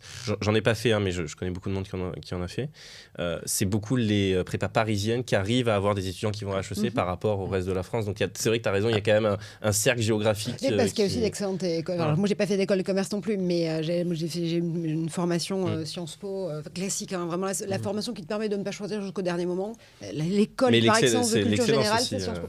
Alors, j'étais Sciences Po à Lyon, donc j'ai fait l'IEP de Lyon, mais les formations en sciences politiques, en réalité, c'est formidable parce que tu as le meilleur des deux mondes, tu as le droit de ne pas choisir et de continuer à te poser des questions pendant au moins 2-3 ans, donc c'est génial. À mon époque, c'était 2-3 ans, maintenant c'est 4 avec le stage ou l'année à l'étranger obligatoire, et c'est génial de pouvoir le faire. Tout ça pour dire que, oui, il y a plein aussi de super écoles de commerce en région, il ne faut pas les oublier, et qui aujourd'hui rivalisent avec largement des écoles parisiennes. En l'occurrence, on a, sur des métiers en tension comme ceux auxquels tu formes aussi, on a besoin de ces talents, j'allais dire quasiment locavores. On a besoin des talents qui sont là en région pour aller pourvoir des postes dans ces régions-là et qui ont envie aussi de montrer que... d'être attractifs. Bien sûr. Et après, bon, évidemment, il ne faut pas être radical non plus. Le système n'est pas complètement obsolète. Et en fait, il y a quand même pas mal d'évolutions pour l'accès à ces écoles prestigieuses, notamment le post-bac. Ça, je pense que c'est des super évolutions. On tend vers le mieux. Mais bon... Oui, comme tu dis, je pense qu'on a besoin de ces talents-là qui vont aujourd'hui dans certaines écoles de commerce, il ne faut pas négliger. Ces talents qui sont pour une partie aussi bons que ceux qui sortent de grandes écoles assez prestigieuses. Et je pense que l'école de commerce doit être suivie d'une compétence apprise. Après, ça c'est mon avis. Mais le commerce, pour le commerce, faut d'abord savoir se commercialiser soi et sa compétence. Et ça, c'est un truc que nous, on essaye d'enseigner au plus grand nombre. En rajoutant dans chacun de nos programmes ce module de commerce où les étudiants vont apprendre à rentrer sur le marché du travail, réellement à se vendre sur le marché du travail. Et en fait, toutes les formations devraient avoir un pôle, un moment qui t'aide justement à te vendre, à trouver justement ce travail, à réussir à... Exactement. Mais ça, c'est ce que j'ai beaucoup vu dans beaucoup d'écoles, de nouvelles écoles en fait, qui sont passées notamment sur mes plateaux. C'est le fait de vraiment miser sur l'employabilité. Alors encore une fois, que ce soit dans des métiers en tension numérique ou d'autres types de métiers, futurs métiers en tension sur... la RSE, dans toutes les acceptions de la RSE, autant environnementale que sociétale, il y a vraiment cette idée de se dire que l'emploi, c'est ce vers quoi il faut tendre avant tout. Et donc, comment est-ce qu'on arrive à façonner là aussi le parcours scolaire ou le parcours académique en fonction de l'emploi vers lequel on veut aller. Mais ce qui était important aussi dans la proposition que tu développais tout à l'heure, c'était le fait de dire que la formation tout au long de la vie, c'est absolument nécessaire et c'est fondamental. Et c'est vrai, quand tu as des apprenants qui vont de 15 à 70 ans, c'est absolument fantastique. Et voilà, je sais pas pour revenir sur la réforme des retraites pour le plaisir, mais la problématique pour moi, pendant tout ce débat, maintenant la loi a été actée, elle a été actée, c'est pas tant l'âge du capitaine, savoir s'il faut partir à la retraite à 64 ans, à 60 ou à 70. Il n'y a rien qui ne ressemble moins à un parcours professionnel qu'un autre. C'est du sur-mesure à chaque étape. Or, aujourd'hui, s'il faut aller jusqu'à 43 annuités, ma question, elle est plus de savoir comment on les vit, ces 43 annuités. Tu vois, aujourd'hui, justement, ton apprenant de 15 ans qui va arriver sur le marché du travail d'ici 5 ans à peu près... à 16 ans. Il veut déjà avoir un emploi, il veut déjà... de se lancer en indépendant. À côté de son activité principale, parce que nous, ce qu'il faut rappeler, c'est que nos étudiants se forment pour plusieurs raisons différentes. Certains veulent de la reconversion professionnelle, donc là, vraiment, on change de carrière, etc. Certains veulent bosser en indépendant à côté de leur activité principale, que ce soit pour arrondir les fins de mois, que ce soit par passion ou pour des projets perso. Avec un statut d'auto-entrepreneur, par exemple. Exactement, ça, on en a vraiment pas mal, et on voit d'ailleurs le nombre d'auto-entreprises créées par an en France depuis des années, ça monte assez vite, franchement, ça fait plaisir. Et donc, si on recentre ça, un étudiant de 15 ans chez nous, peut être sur le marché du travail à 16 ans, qui est l'âge légal pour créer son auto-entreprise. Et c'est le cas de certains de nos plus jeunes. Et donc c'est le fait finalement de vivre cette employabilité, quel que soit l'âge et quel que soit le moment, le contexte de la carrière dans lequel il s'inscrit. Ça, c'est hyper important. Et sur la reconversion professionnelle, c'est fondamental. On parlait d'intelligence artificielle, fût-elle générative tout à l'heure. Aujourd'hui, et on en parlait aussi de la façon de l'utiliser dans l'enseignement, la question, elle n'est pas de savoir s'il faut interdire ou pas. La question, elle est juste que, ce que dit souvent un ami qui s'appelle Gilles Babinet, la vraie question, c'est que il va falloir réussir à choisir son camp entre ceux qui sauront l'utiliser et ceux qui ne sauront pas. Comment est-ce qu'on incorpore aujourd'hui ces outils d'automatisation tout en prenant les risques et les opportunités, en les regardant sous toutes les coutures. Mais comment est-ce qu'on en fait des alliés ? Comment est-ce qu'on en fait des alliés de gain de temps ? Il y avait une étude assez intéressante il y a quelques jours dans un cabinet du gouvernement américain qui listait les emplois qui seraient le plus touchés dans les prochaines années par l'automatisation ou d'autres modèles d'intelligence artificielle, parce qu'il n'y a pas que les AI Gen, même si on a beaucoup les yeux dessus en ce moment. Figurez-vous que ce sont les avocats, ce sont les psychiatres. Ce sont les consultants. C'est tous ceux qui ont un métier de conseil, justement. Tout à fait. Donc, ça revalorise aussi, et c'est hyper important de le faire aujourd'hui, les savoir-faire humains, les savoir-faire qu'on peut directement avoir dans les mains. Et ça, c'est formidable parce que, non pas que ce soit une revanche, mais c'est aussi le fait de se dire que ce que l'automatisation va enlever, c'est finalement le temps qu'on pensait incompressible de recherche. Mais ça libère finalement du temps pour la valeur ajoutée humaine et l'intermédiation. Je pense que vous avez un beau point de vue là-dessus, plutôt positif justement. Alors d'abord, j'essaie de voir toujours le verre à moitié plein et pas à moitié vide, c'est une première chose. Mais oui, et je pense que, tu le disais tout à l'heure Sacha aussi, et tu le disais aussi Loïc, on ne peut pas en fait toujours aborder un sujet sous l'angle de la peur. On a peur de ce qu'on ne connaît pas, par définition. Mieux vaut regarder l'outil, l'explorer, notamment la régulation européenne sur l'AI Act nous propose de pouvoir avoir plus de transparence sur les algorithmes. Tu penses que c'est une bonne chose, cette réglementation européenne ? Bien sûr. En matière de tech, c'est fondamental. C'est aussi pour ça que pour les apprenants plus petits, enfants notamment, il y a aujourd'hui énormément d'EdTech qui ont des propositions sur soulève le capot de la technologie, tu vas mettre les mains dans le cambouis avec nous, tu vas comprendre comment est faite ton app de dessin animé préféré, mais comme ça, tu pourras mieux la maîtriser après. Et c'est hyper important. Comment est-ce que, pour ne plus avoir peur de ce que je ne connais pas, j'apprends à le connaître, je soulève le capot, encore une fois, je mets les mains dans le cambouis de façon très pragmatique, et à partir de là, je peux au moins avoir un avis et je peux savoir ce que j'ai envie de faire de cette technologie-là. Et c'est la même chose pour l'IA générative. C'est tout le travail qu'il y a à faire sur l'orientation. Ouais. Elle passe d'abord, je pense, par l'accès à l'information.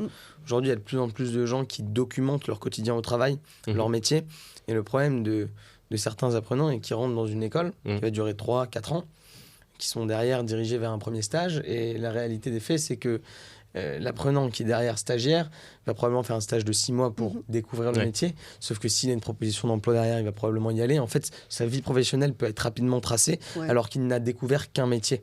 Et donc là, il y a un jeu, je pense, à jouer vraiment dans l'orientation et la découverte des métiers, donc la peur de ce qu'on ne connaît pas. Bien sûr. Et je pense qu'aujourd'hui, pareil, ça tend vers le mieux. Il y a énormément de créateurs de contenu qui documentent leur quotidien au travail, des travailleurs sur des métiers différents qui deviennent créateurs de contenu sur leur quotidien au travail. Et ça, c'est déjà la bonne direction. Puis ça, il faut le faire dès le plus jeune âge aussi. Je pense que c'est super important. Et après, pour revenir sur le sujet de l'IA, c'est pas juste voir le verre à moitié plein. C'est, comme tu disais, la tech n'a jamais vocation à être mauvaise. Et par exemple, je pense, c'est en tout cas mon avis, pour des avocats, il y a toujours ce côté confiance et ce côté humain qui est nécessaire. Je pense que justement, l'intelligence artificielle va aider les avocats dans leur travail opérationnel. Et justement, en tout cas, ceux qui acceptent la technologie, quoi. Oui, mais je pense qu'ils vont tous finir par l'accepter. Parce que c'est un positionnement qui doit être pris, puisque en fait, l'efficacité d'un avocat qui l'accepte versus l'efficacité d'un avocat qui ne l'accepte pas dans les 3 prochaines années, on va vite voir la différence. En fait, justement, l'accès à un avocat va peut-être être moins cher grâce à l'intelligence artificielle, mais les avocats vont pouvoir avoir beaucoup plus de clients, puisque plus de temps à accorder sur le côté humain que le côté opérationnel, ainsi de suite. Je pense que c'est pas juste pour voir le bon partout. D'économie d'échelle et de démocratisation derrière, tu as raison. Et puis évidemment, ça va réduire l'emploi dans certains métiers.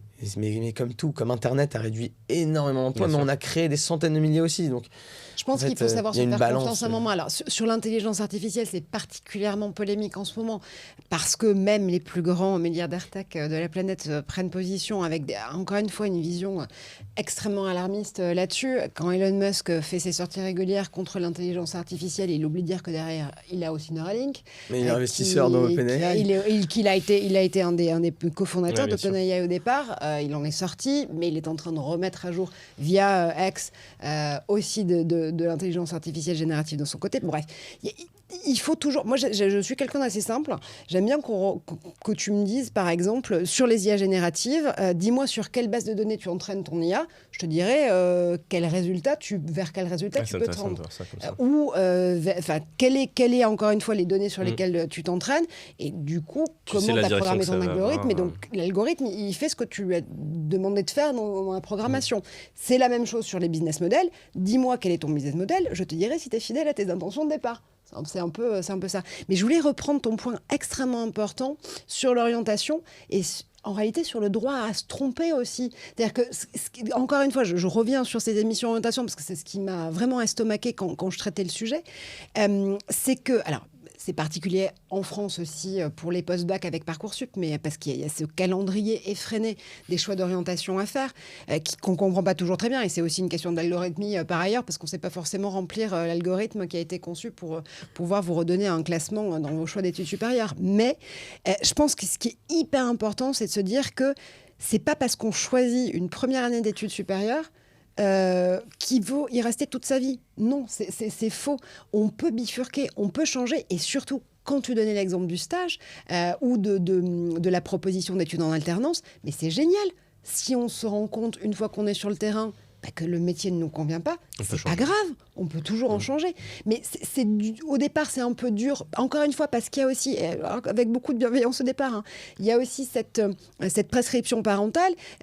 On a envie aussi, du coup, avec l'investissement qu'on a mis dans ces études, de faire aussi, d'avoir un retour d'investissement pour ses parents, donc de leur dire que le métier dans lequel on est génial est formidable. Très bien, et il faut savoir se dire non. En fait, je pense que c'est une des choses, mais même c'est une règle de base dans la vie, je pense que c'est une des choses les plus importantes à savoir, c'est apprendre à se tromper pour savoir dire non. Parce que j'ai l'impression de faire Jean-Pierre Raffarin, mais savoir dire non.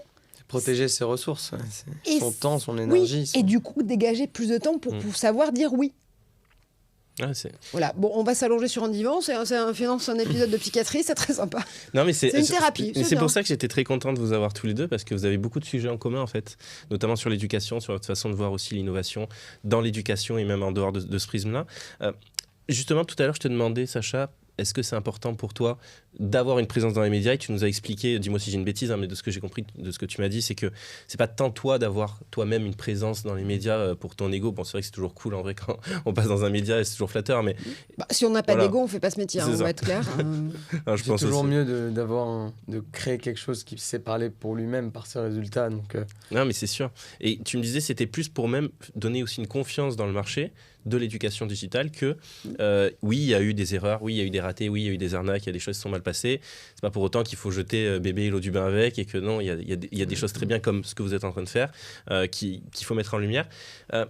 Toi, justement, Marjorie, quand tu as des sujets comme ça, parce que je pense notamment à l'éducation, je pense que c'est un très bon secteur aussi, où il y a du bon et du moins bon. Comment est-ce que tu fais le tri? Comment est-ce que, par exemple, je t'ai déjà proposé des sujets, mais admettons que c'est la première fois qu'on se rencontre, comment est-ce que tu aurais voulu que je t'aborde pour te proposer un sujet? Est-ce que je dois t'envoyer un mail? Non, mais est-ce que c'est mieux de t'envoyer, par exemple, je dis une bêtise, mais un mail d'abord? Est-ce que c'est mieux de te proposer un café pour te parler en vrai? Est-ce que c'est mieux de t'écrire un SMS? Déjà, c'est quoi le canal? Ça dépend, je pense, de tout. Enfin, chacun de mes confrères ou de mes consorts aura une réponse différente, parce que ça dépend aussi de le format de média pour lequel on bosse. Le rythme de la publication, ça va aussi entraîner du coup des disponibilités qui sont différentes, et puis surtout pour nous des échéances sur la programmation de nos plateaux ou l'écriture d'un papier qui vont être aussi différentes. Moi, et encore une fois, ça n'engage que ma pratique personnelle, j'avoue que les emails envoyés au kilomètre, parce que certains clients demandent à certaines agences RP de faire du volume, je ne comprends pas l'intérêt. C'est une perte de temps pour les agences elles-mêmes, c'est une perte de cible pour les clients in fine, et c'est une perte de temps pour nous qui est en plus de la pollution numérique à la clé, parce qu'on va passer à peu près 80% de notre temps à tracher les emails plutôt qu'à les lire. Ça n'a aucun sens. Dans ce même coup de gueule contre encore une fois le CP envoyé en volume et de façon massive, il y a la non-personnalisation de la chose. C'est-à-dire que, bon, c'est pas très grave, je veux bien recevoir un CP sans qu'on me dise « Bonjour Marjorie, comment vas-tu ?» C'est pas grave. Mais parfois, c'est peut-être pas idiot. En fait, c'est bien de se parler. La forme, c'est pas bête. Ça montre aussi que tu as de l'intérêt. Si tu personnalises un petit peu, c'est bête, mais que tu as peut-être fait aussi un travail de recherche. Tu vois, comme je te disais tout à l'heure, je t'ai fait un peu la liste des médias sur lesquels tu as travaillé. Si quelqu'un, tu me dis si je dis une bêtise, mais moi, je sais que quand je vais aborder un journaliste, surtout un journaliste que je ne connais pas, bon, si c'est un chroniqueur, par exemple, à la radio, j'essaie quand même d'écouter au moins si je ne l'avais pas fait avant quelques émissions. Si c'est quelqu'un qui a plus l'habitude d'écrire dans des médias papier, par exemple, comme Les Échos, ce genre de choses, je vais quand même essayer de lire ces 10 20 derniers articles, peut-être pas tous dans le détail, mais au moins de les parcourir, voir c'est quoi sa manière de penser sur certains sujets. Est-ce qu'il y a un lien peut-être, tu vois, avec le sujet que je vais essayer de lui présenter, qu'il a peut-être récemment couvert. Peut-être aussi, je vais peut-être me rendre compte qu'en fait, non, c'est pas vraiment ces sujets, donc je vais peut-être le laisser tranquille et le solliciter peut-être plus tard pour un autre sujet, mais là, c'est pas le moment.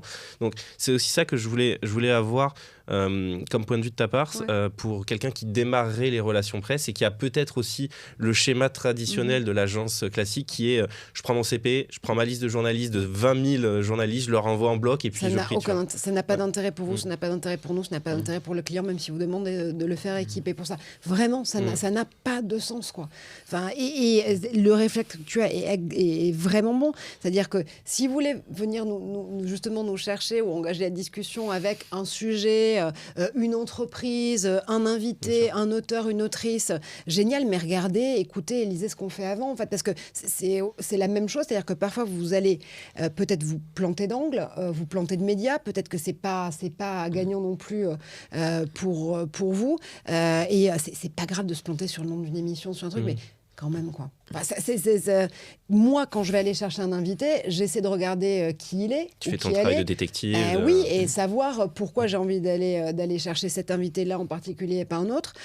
Et comment j'ai envie aussi de l'amener vers certains angles dans mes émissions. Donc, je fais un peu de due diligence, quoi. Donc, en fait, ce serait génial si toutes les agences RP en faisaient aussi un peu. Mais parce que ça permet après d'aller plus vite et d'avoir un vrai dialogue constructif.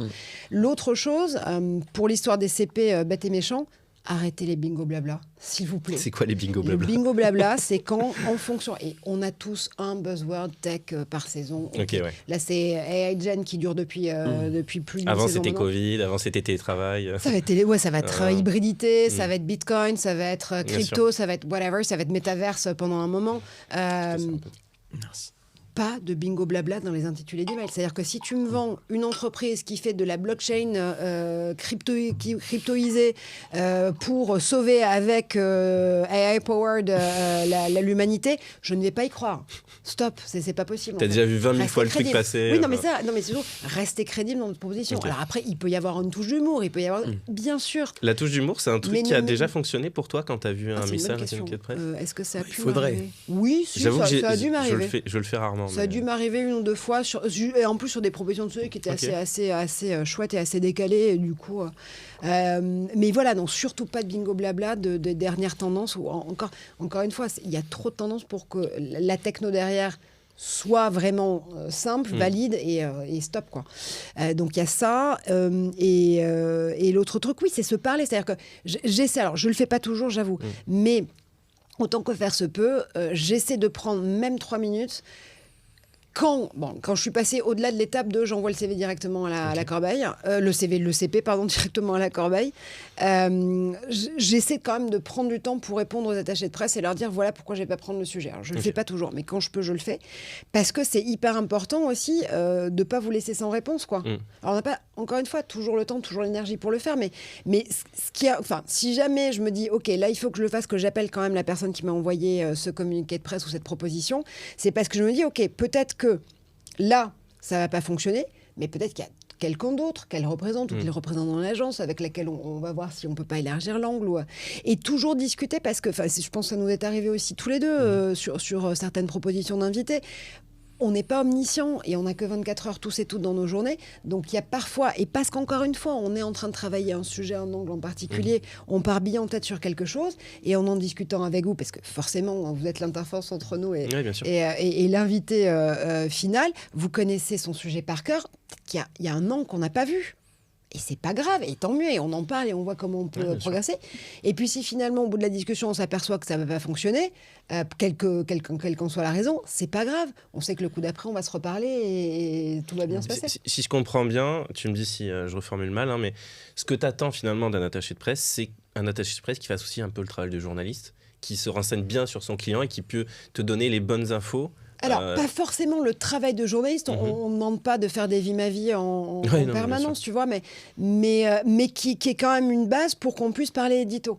Pour qu'on puisse se dire que c'est pas juste une question d'agenda. Et après, ça se résume souvent à une question de dispo ou pas le jour de l'enregistrement, mais qu'on puisse échanger sur du contenu. Il y a beaucoup d'agences de presse aujourd'hui qui te font des CP et j'avoue que parfois c'est quand même pratique quand tu es dans le rush, qui te listent quelques idées de questions.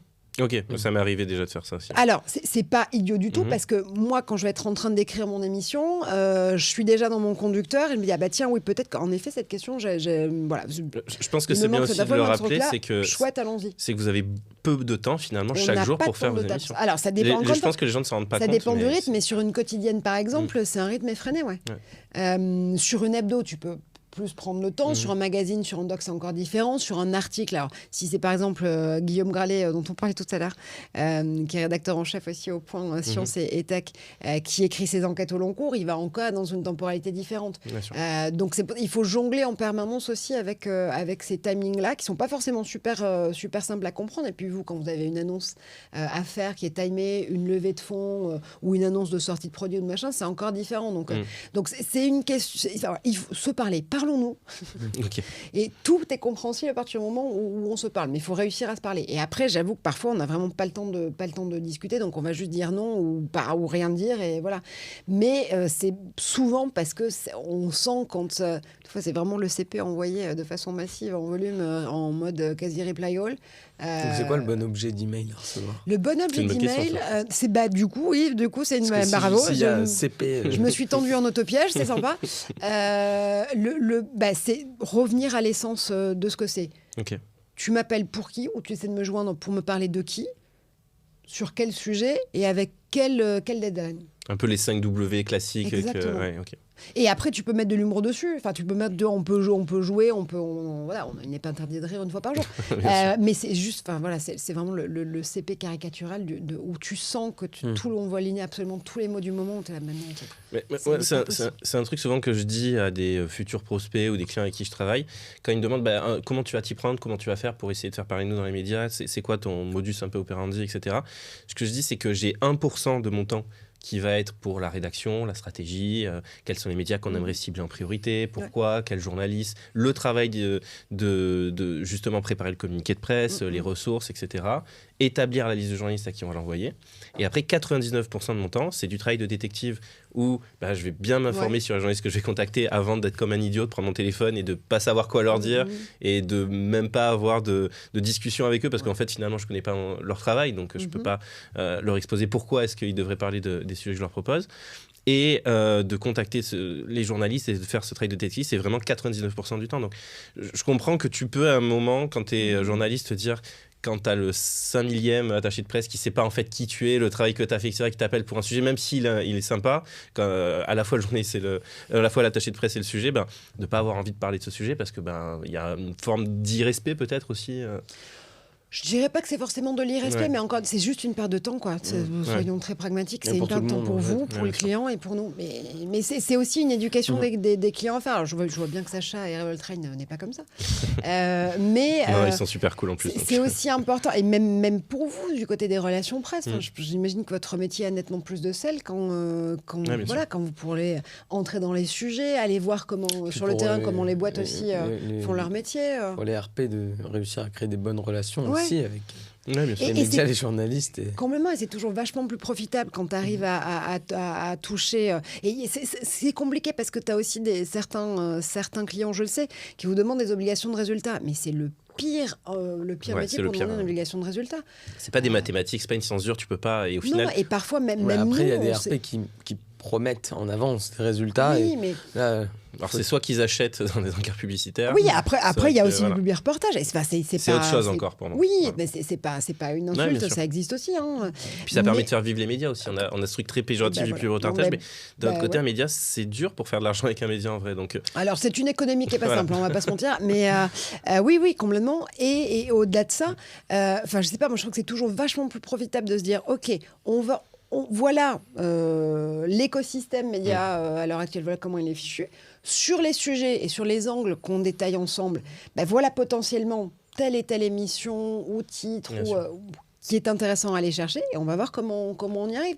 Mais sauf s'il y a vraiment, encore une fois, une grosse deadline sur une info de cette façon-là, se donner le temps aussi de pouvoir en parler. Et puis, tu le disais aussi, sur un sujet comme celui de Sacha et Revoltrain, sur l'éducation, ce qui est important, c'est aussi de pouvoir incarner. Et je pense que là, typiquement, vous avez des sujets de double public. C'est-à-dire qu'il faut autant que tu parles à tes apprenants, encore une fois, qu'aux parents.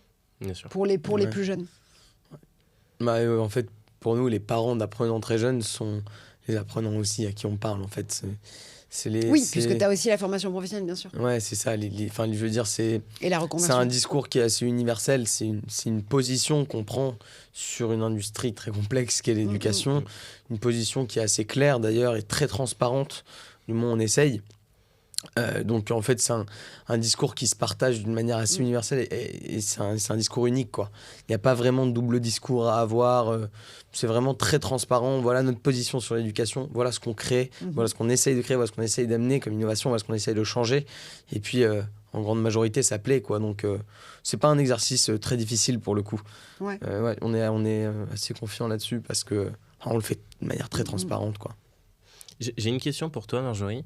C'est quoi la journée typique une journée typique de journaliste pour toi? Est-ce qu'il y en a? Ouais, c'est ce que j'allais dire. En fait, alors, je pense avoir la chance de ne pas en avoir de journée typique. Okay. Ça dépend vraiment des saisons, parce que comme je vous l'expliquais tout à l'heure, jusqu'à présent, en tout cas, j'ai fait des choix d'antenne qui tenait plus au sujet, à l'émission et au format qu'on me proposait de créer ou de suivre qu'aux médias en tant que tel. Donc parfois j'ai des saisons où je vais être sur des quotidiennes, il y a des saisons où je vais être sur de l'hebdomadaire, il y a des saisons où je vais être sur de l'info en continu, il y a des saisons où je vais pouvoir être plus sur mes sujets spécifiques. Là, cette saison par exemple, je ne suis pas affiliée à une rédaction, je travaille pour plein de rédactions différentes et je travaille sur plein de projets en même temps, donc ça dépend.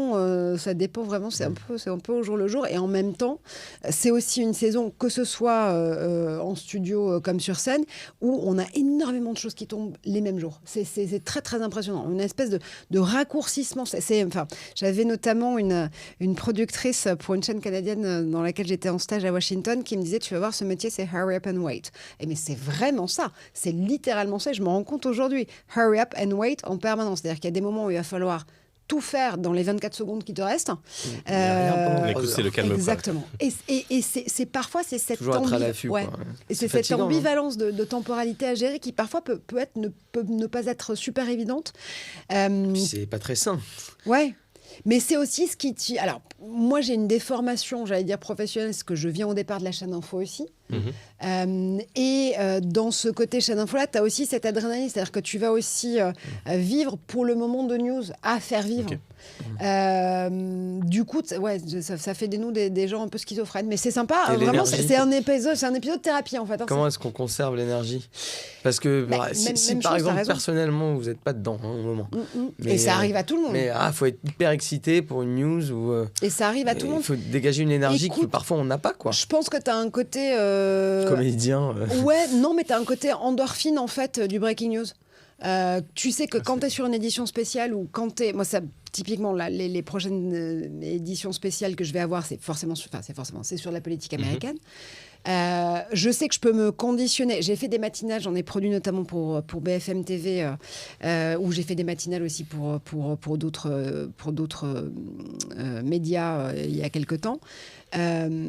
Aujourd'hui, moi, c'est un rythme qui ne me correspondrait peut-être plus au long cours, mais je sais que sur des éditions spéciales, comme l'actu américaine, pour nous, en heure française, se passe en pleine nuit, je sais que je vais mobiliser mon énergie, mon cerveau et le fait d'être complètement alerte à ce moment-là, parce que c'est aussi sur une édition spéciale et une durée de vie limitée. Tu sais qu'il y a un début, qu'il y a une fin. De moins en moins sur les élections américaines, parce que avant, on avait l'habitude, notamment avec Raphaël Kahn sur France 24, de prendre l'antenne, les élections américaines générales, en tout cas, ayant toujours lieu le premier mardi du mois de novembre, de prendre l'antenne le lundi à 22h et de la rendre le mardi, heure française, à 6 ou 7 heures du matin. La dernière élection générale, je suis arrivée à l'antenne le lundi à 22h, j'en suis sortie le dimanche à 3h du matin. Parce que il y a eu les constatations de vote, c'était compliqué. Donc ce sont des éditions spéciales qui s'allongent un petit peu. Mais c'est vrai, il y a vraiment ce côté endorphine et d'adrénaline du direct et de l'édition spéciale qui te fait tenir. J'ai l'impression d'être une info junkie, c'est formidable. J'adore ça. Oui, j'adore ça. Et je le vis très bien, vraiment. Après, voilà, quand tu rentres dans une temporalité différente, et moi, j'ai voulu à un moment donné aussi arrêter le breaking news, donc vraiment la chaîne info pure et dure, et avoir plutôt des formats de magazine ou d'entretien, d'interviews, de discussions, de plateaux, d'émissions de débat pour ces médias-là, parce que j'avais l'impression d'avoir besoin aussi de revenir un petit peu à un travail. Alors, il se trouve que j'ai aussi été padawan dans des maisons de production sur du documentaire, donc j'avais besoin de revenir un peu à la temporalité, alors pas forcément longue, mais un peu plus modérée. Le journalisme un peu... Pour ne serait-ce qu'avoir le temps d'aller voir mes invités, peut-être mes futurs invités, mais tu vois, typiquement, une des raisons pour lesquelles... On a changé de formule sur TAC 24 avec Guillaume. Guillaume est toujours sur France 24 pour le vendredi. Et moi, j'ai voulu progressivement arrêter. C'est parce qu'on sortait, en fait, de 2 ans de confinement. Jusque-là, on l'a tous vécu. Mais moi, avant les confinements, je voyageais énormément plus. Parce que j'avais besoin d'aller sur le terrain. Tous les ans, en fait, je vous raconte ma vie, mais bref, tous les ans, je me fais une petite learning expedition que je monte toute seule dans un lieu d'innovation à l'étranger que je ne connais pas forcément. Cool. J'ai entendu parler, sur lesquels je peux déjà avoir eu des invités ou avoir déjà fait des sujets, mais où je ne me suis pas rendue personnellement. Et j'adore avoir ces 10-15 jours où je vais me mettre en mode reportage et aller voir celles et ceux qui font l'influence politique, culturelle, éducative, tech, innovation d'un pays. Une année, ça peut être Séoul et la Corée du Sud. Une autre année, ça peut être... voir vraiment les insiders. Oui, exactement. Dans plein d'endroits du monde différents. Je l'ai fait régulièrement en Estonie. Et c'est génial parce que moi, ça me permet... de revenir de ces expéditions-là avec des idées plus précises d'invités, de sujets à suivre. Et si je ne le vois pas sur le terrain, et encore une fois, le sujet tech que vous connaissez par cœur tous les deux, tu as besoin de le voir et de l'incarner à un moment. Parce que pour que tes audiences puissent avoir un accès et une compréhension, si tu ne sais pas toi en parler parce que tu ne l'as pas vu, ça devient compliqué. Est-ce que je profite de... Et j'arrivais plus du coup, au sortir des 2 ans de pardon. confinement et de finalement des missions beaucoup bâties sur des dépêches et des articles, et où on ne pouvait pas forcément être en prise directe avec les invités. Je trouvais qu'on avait... moi en tout cas, j'avais plus de mal à pouvoir me renouveler dans les sujets, aller chercher aussi des idées différentes. Voir les tendances. Voilà, donc j'ai juste eu besoin de prendre une petite pause. France 24, ça reste une de mes maisons par ailleurs. Tu me disais en plus, tu nous disais tout à l'heure que tu allais souvent voir les journalistes, la rédaction de... Non, pardon. Alors, je vais les voir régulièrement pour parler politique américaine ou innovation. Mais voilà, donc en gros, pour moi, c'est une saison où je tourne entre plusieurs rédactions pour aller commenter l'actu avec eux. Parce que les actus que je couvre sont assez vastes en réalité. Bah oui, même si parfois c'est un peu de la niche. Politique américaine, innovation, un mélange de tout ça, ça fait encore des nouveaux sujets. Mais c'est génial. Et je pense que vraiment, quand tu es notamment présentateur ou présentatrice, donc quand tu es aujourd'hui ce qu'on appelle les incarnants à l'antenne, c'est très beau. Donc quand tu es incarnant ou incarnante, si t'as pas fait de reportage avant, si t'as pas fait de terrain avant, parfois, et c'est pas méchant ce que je veux dire, mais c'est facile de se laisser déconnecter en fait. Et dans ta tour d'ivoire, tu vois pas le travail qui peut être fait. C'est pas forcément une tour d'ivoire, mais c'est plus le fait que t'es chez toi, t'es dans ton studio, t'as ton chef d'édition à l'oreillette, voilà, t'es bien quoi, y a pas de problème. Et c'est important, en tout cas pour moi. Après, ça présage pas du travail de mes confrères, mes consoeurs à l'antenne, mais moi j'ai souvent besoin d'y revenir, et donc potentiellement, d'arrêter certains formats et d'arrêter certaines antennes pour pouvoir te ressourcer, trouver d'autres choses, et revenir. Peut-être plus fort ou pas après. Alors justement, j'adore ce que tu nous as dit sur le fait que tu pars en voyage, que tu vas voir dans les lieux où il y a les différentes actualités dont on parle mais qu'on ne voit pas forcément, et toi justement tu te rends sur place. J'aimerais, avec tout ce que tu as comme savoir sur la politique américaine, l'innovation, etc. Je ne peux pas te dire qui va remporter l'élection 2024. J'en suis incapable. Non, c'est pas ça du tout. J'ai rien compris à l'histoire avec Sam Altman, avec OpenAI, Est-ce que tu pourrais nous refaire un petit peu le feuilleton Alors, c'est encore une fois, donc c'est vraiment, on le disait tout à l'heure, il y a un buzzword par saison. Si ça t'embête pas, bien sûr. Non, j'en prie. On a un buzzword par saison tech qu'on va tirer en feuilletonnant, quelles que soient nos émissions et nos formats. Et est arrivé le temps d'un week-end un espèce de spin-off de Succession et Silicon Valley. Super série d'ailleurs. Voilà, je pense que la prochaine série Netflix ou HBO ou Disney+, c'est OpenAI, quoi, contre le reste du monde. C'est assez fantastique. Alors, ce qui est intéressant, alors au-delà de l'agitement médiatique que ça a occasionné entre le vendredi soir, le board dit à Sam Altman, t'es plus CEO, et le lundi. Et dans le week-end, les tractations avec Satya Nadella, le patron de Microsoft, qui quand même a bondé d'un investissement de 13 milliards auprès d'OpenAI, donc c'est pas non plus tout à fait neutre, appelle l'ensemble du board et l'ensemble des amis de son carnet d'adresse à la rescousse pour rétablir Sam Altman. Le board veut toujours pas, nomme entre-temps l'ancien patron de Twitch, Emmett Shear, qui en plus a été très drôle parce que du coup, il a été CEO pendant à peu près... Au départ, c'est ça. C'est d'ailleurs la deuxième DG de Mira, de Sam Altman qui est nommée, puis finalement plus. Puis après, il y a Emmett Shear qui arrive en... Il y a eu une menace aussi des effectifs. Alors, aussi, qui disent non, si Sam Altman n'est plus là, on s'en va aussi. Et dans ces cas-là, ça veut dire que tous les talents qui font OpenAI ne sont plus là. Bon, bref. Ça a été un week-end un peu compliqué. Ce qu'il faut, au-delà, encore une fois, de l'agitation médiatique et de toutes les parodies et les mèmes que ça a occasionné, qui étaient très drôles, notamment le nouveau board, il y avait même le nouveau board d'OpenAI et c'est les acteurs de Silicon Valley qui étaient très drôles. Mais c'était à peu près ça. Il faut se remettre dans le contexte de la bataille sur les intelligences artificielles génératives à laquelle on est en train d'assister. Aujourd'hui, en fait, on pourrait dire qu'il y a deux conceptions du monde en matière d'AI Gen. Tu as des entreprises privées, et la problématique, c'est le fait que OpenAI, jusqu'à présent, a été un peu bicéphale dans ses intentions, avec un board qui veut plutôt œuvrer pour une partie quasiment éthique et ONG de l'utilisation des intelligences artificielles génératives et une partie commerciale avec le lancement d'une offre entreprise pour OpenAI. Donc, t'as en gros le monde de celles et ceux qui veulent faire de l'AI Gen monétisable, commercialisable, en faire un business à part entière. Donc ça, c'est le board, tu disais ? Donc ça, non, ça justement, c'est pas le board a viré dans un premier temps Sam Altman parce que je trouvais qu'il y avait une approche trop commerciale.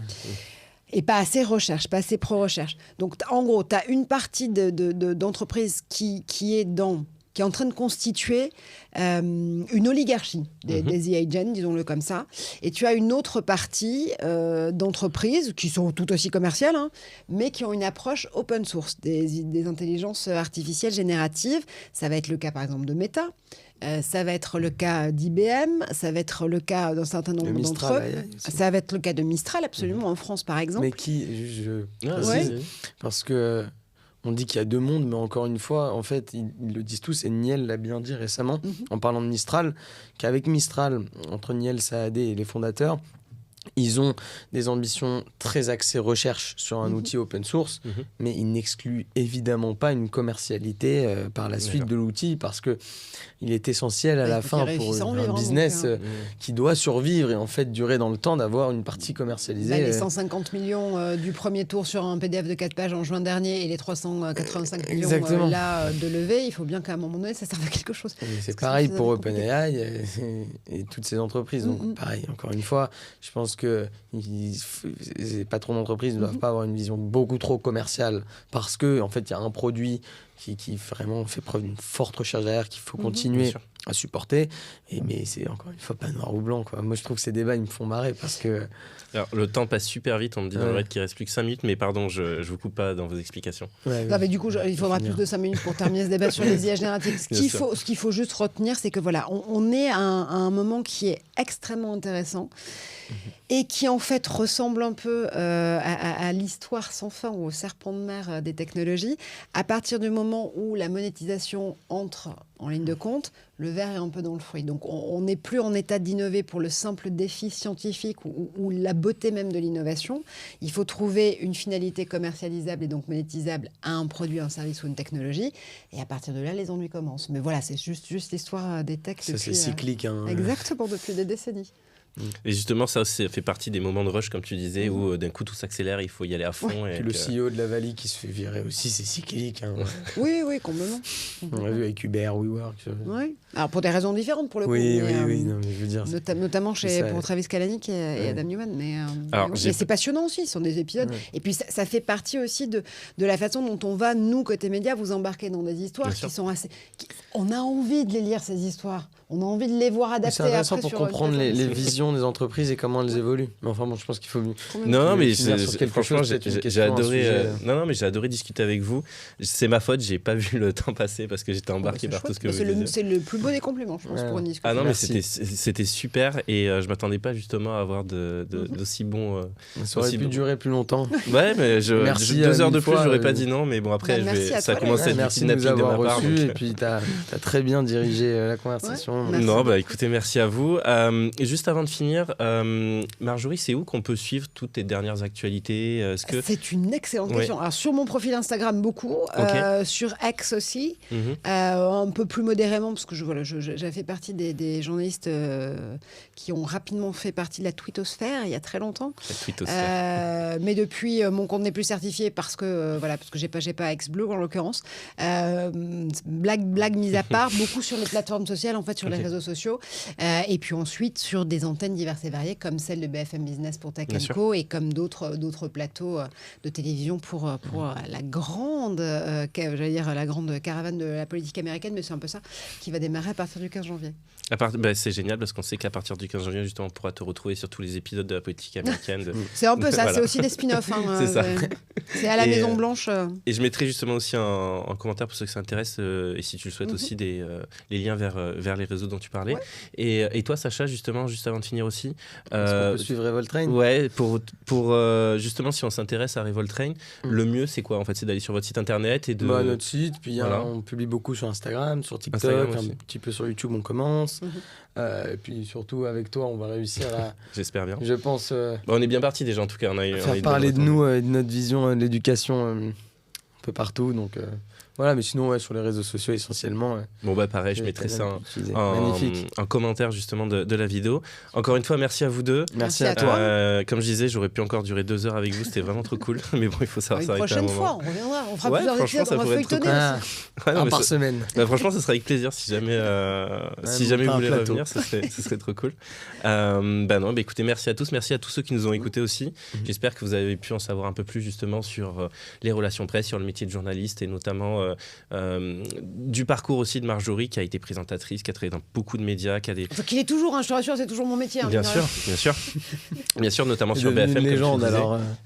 Wow. qui est aussi auteur, qui anime aussi des conférences.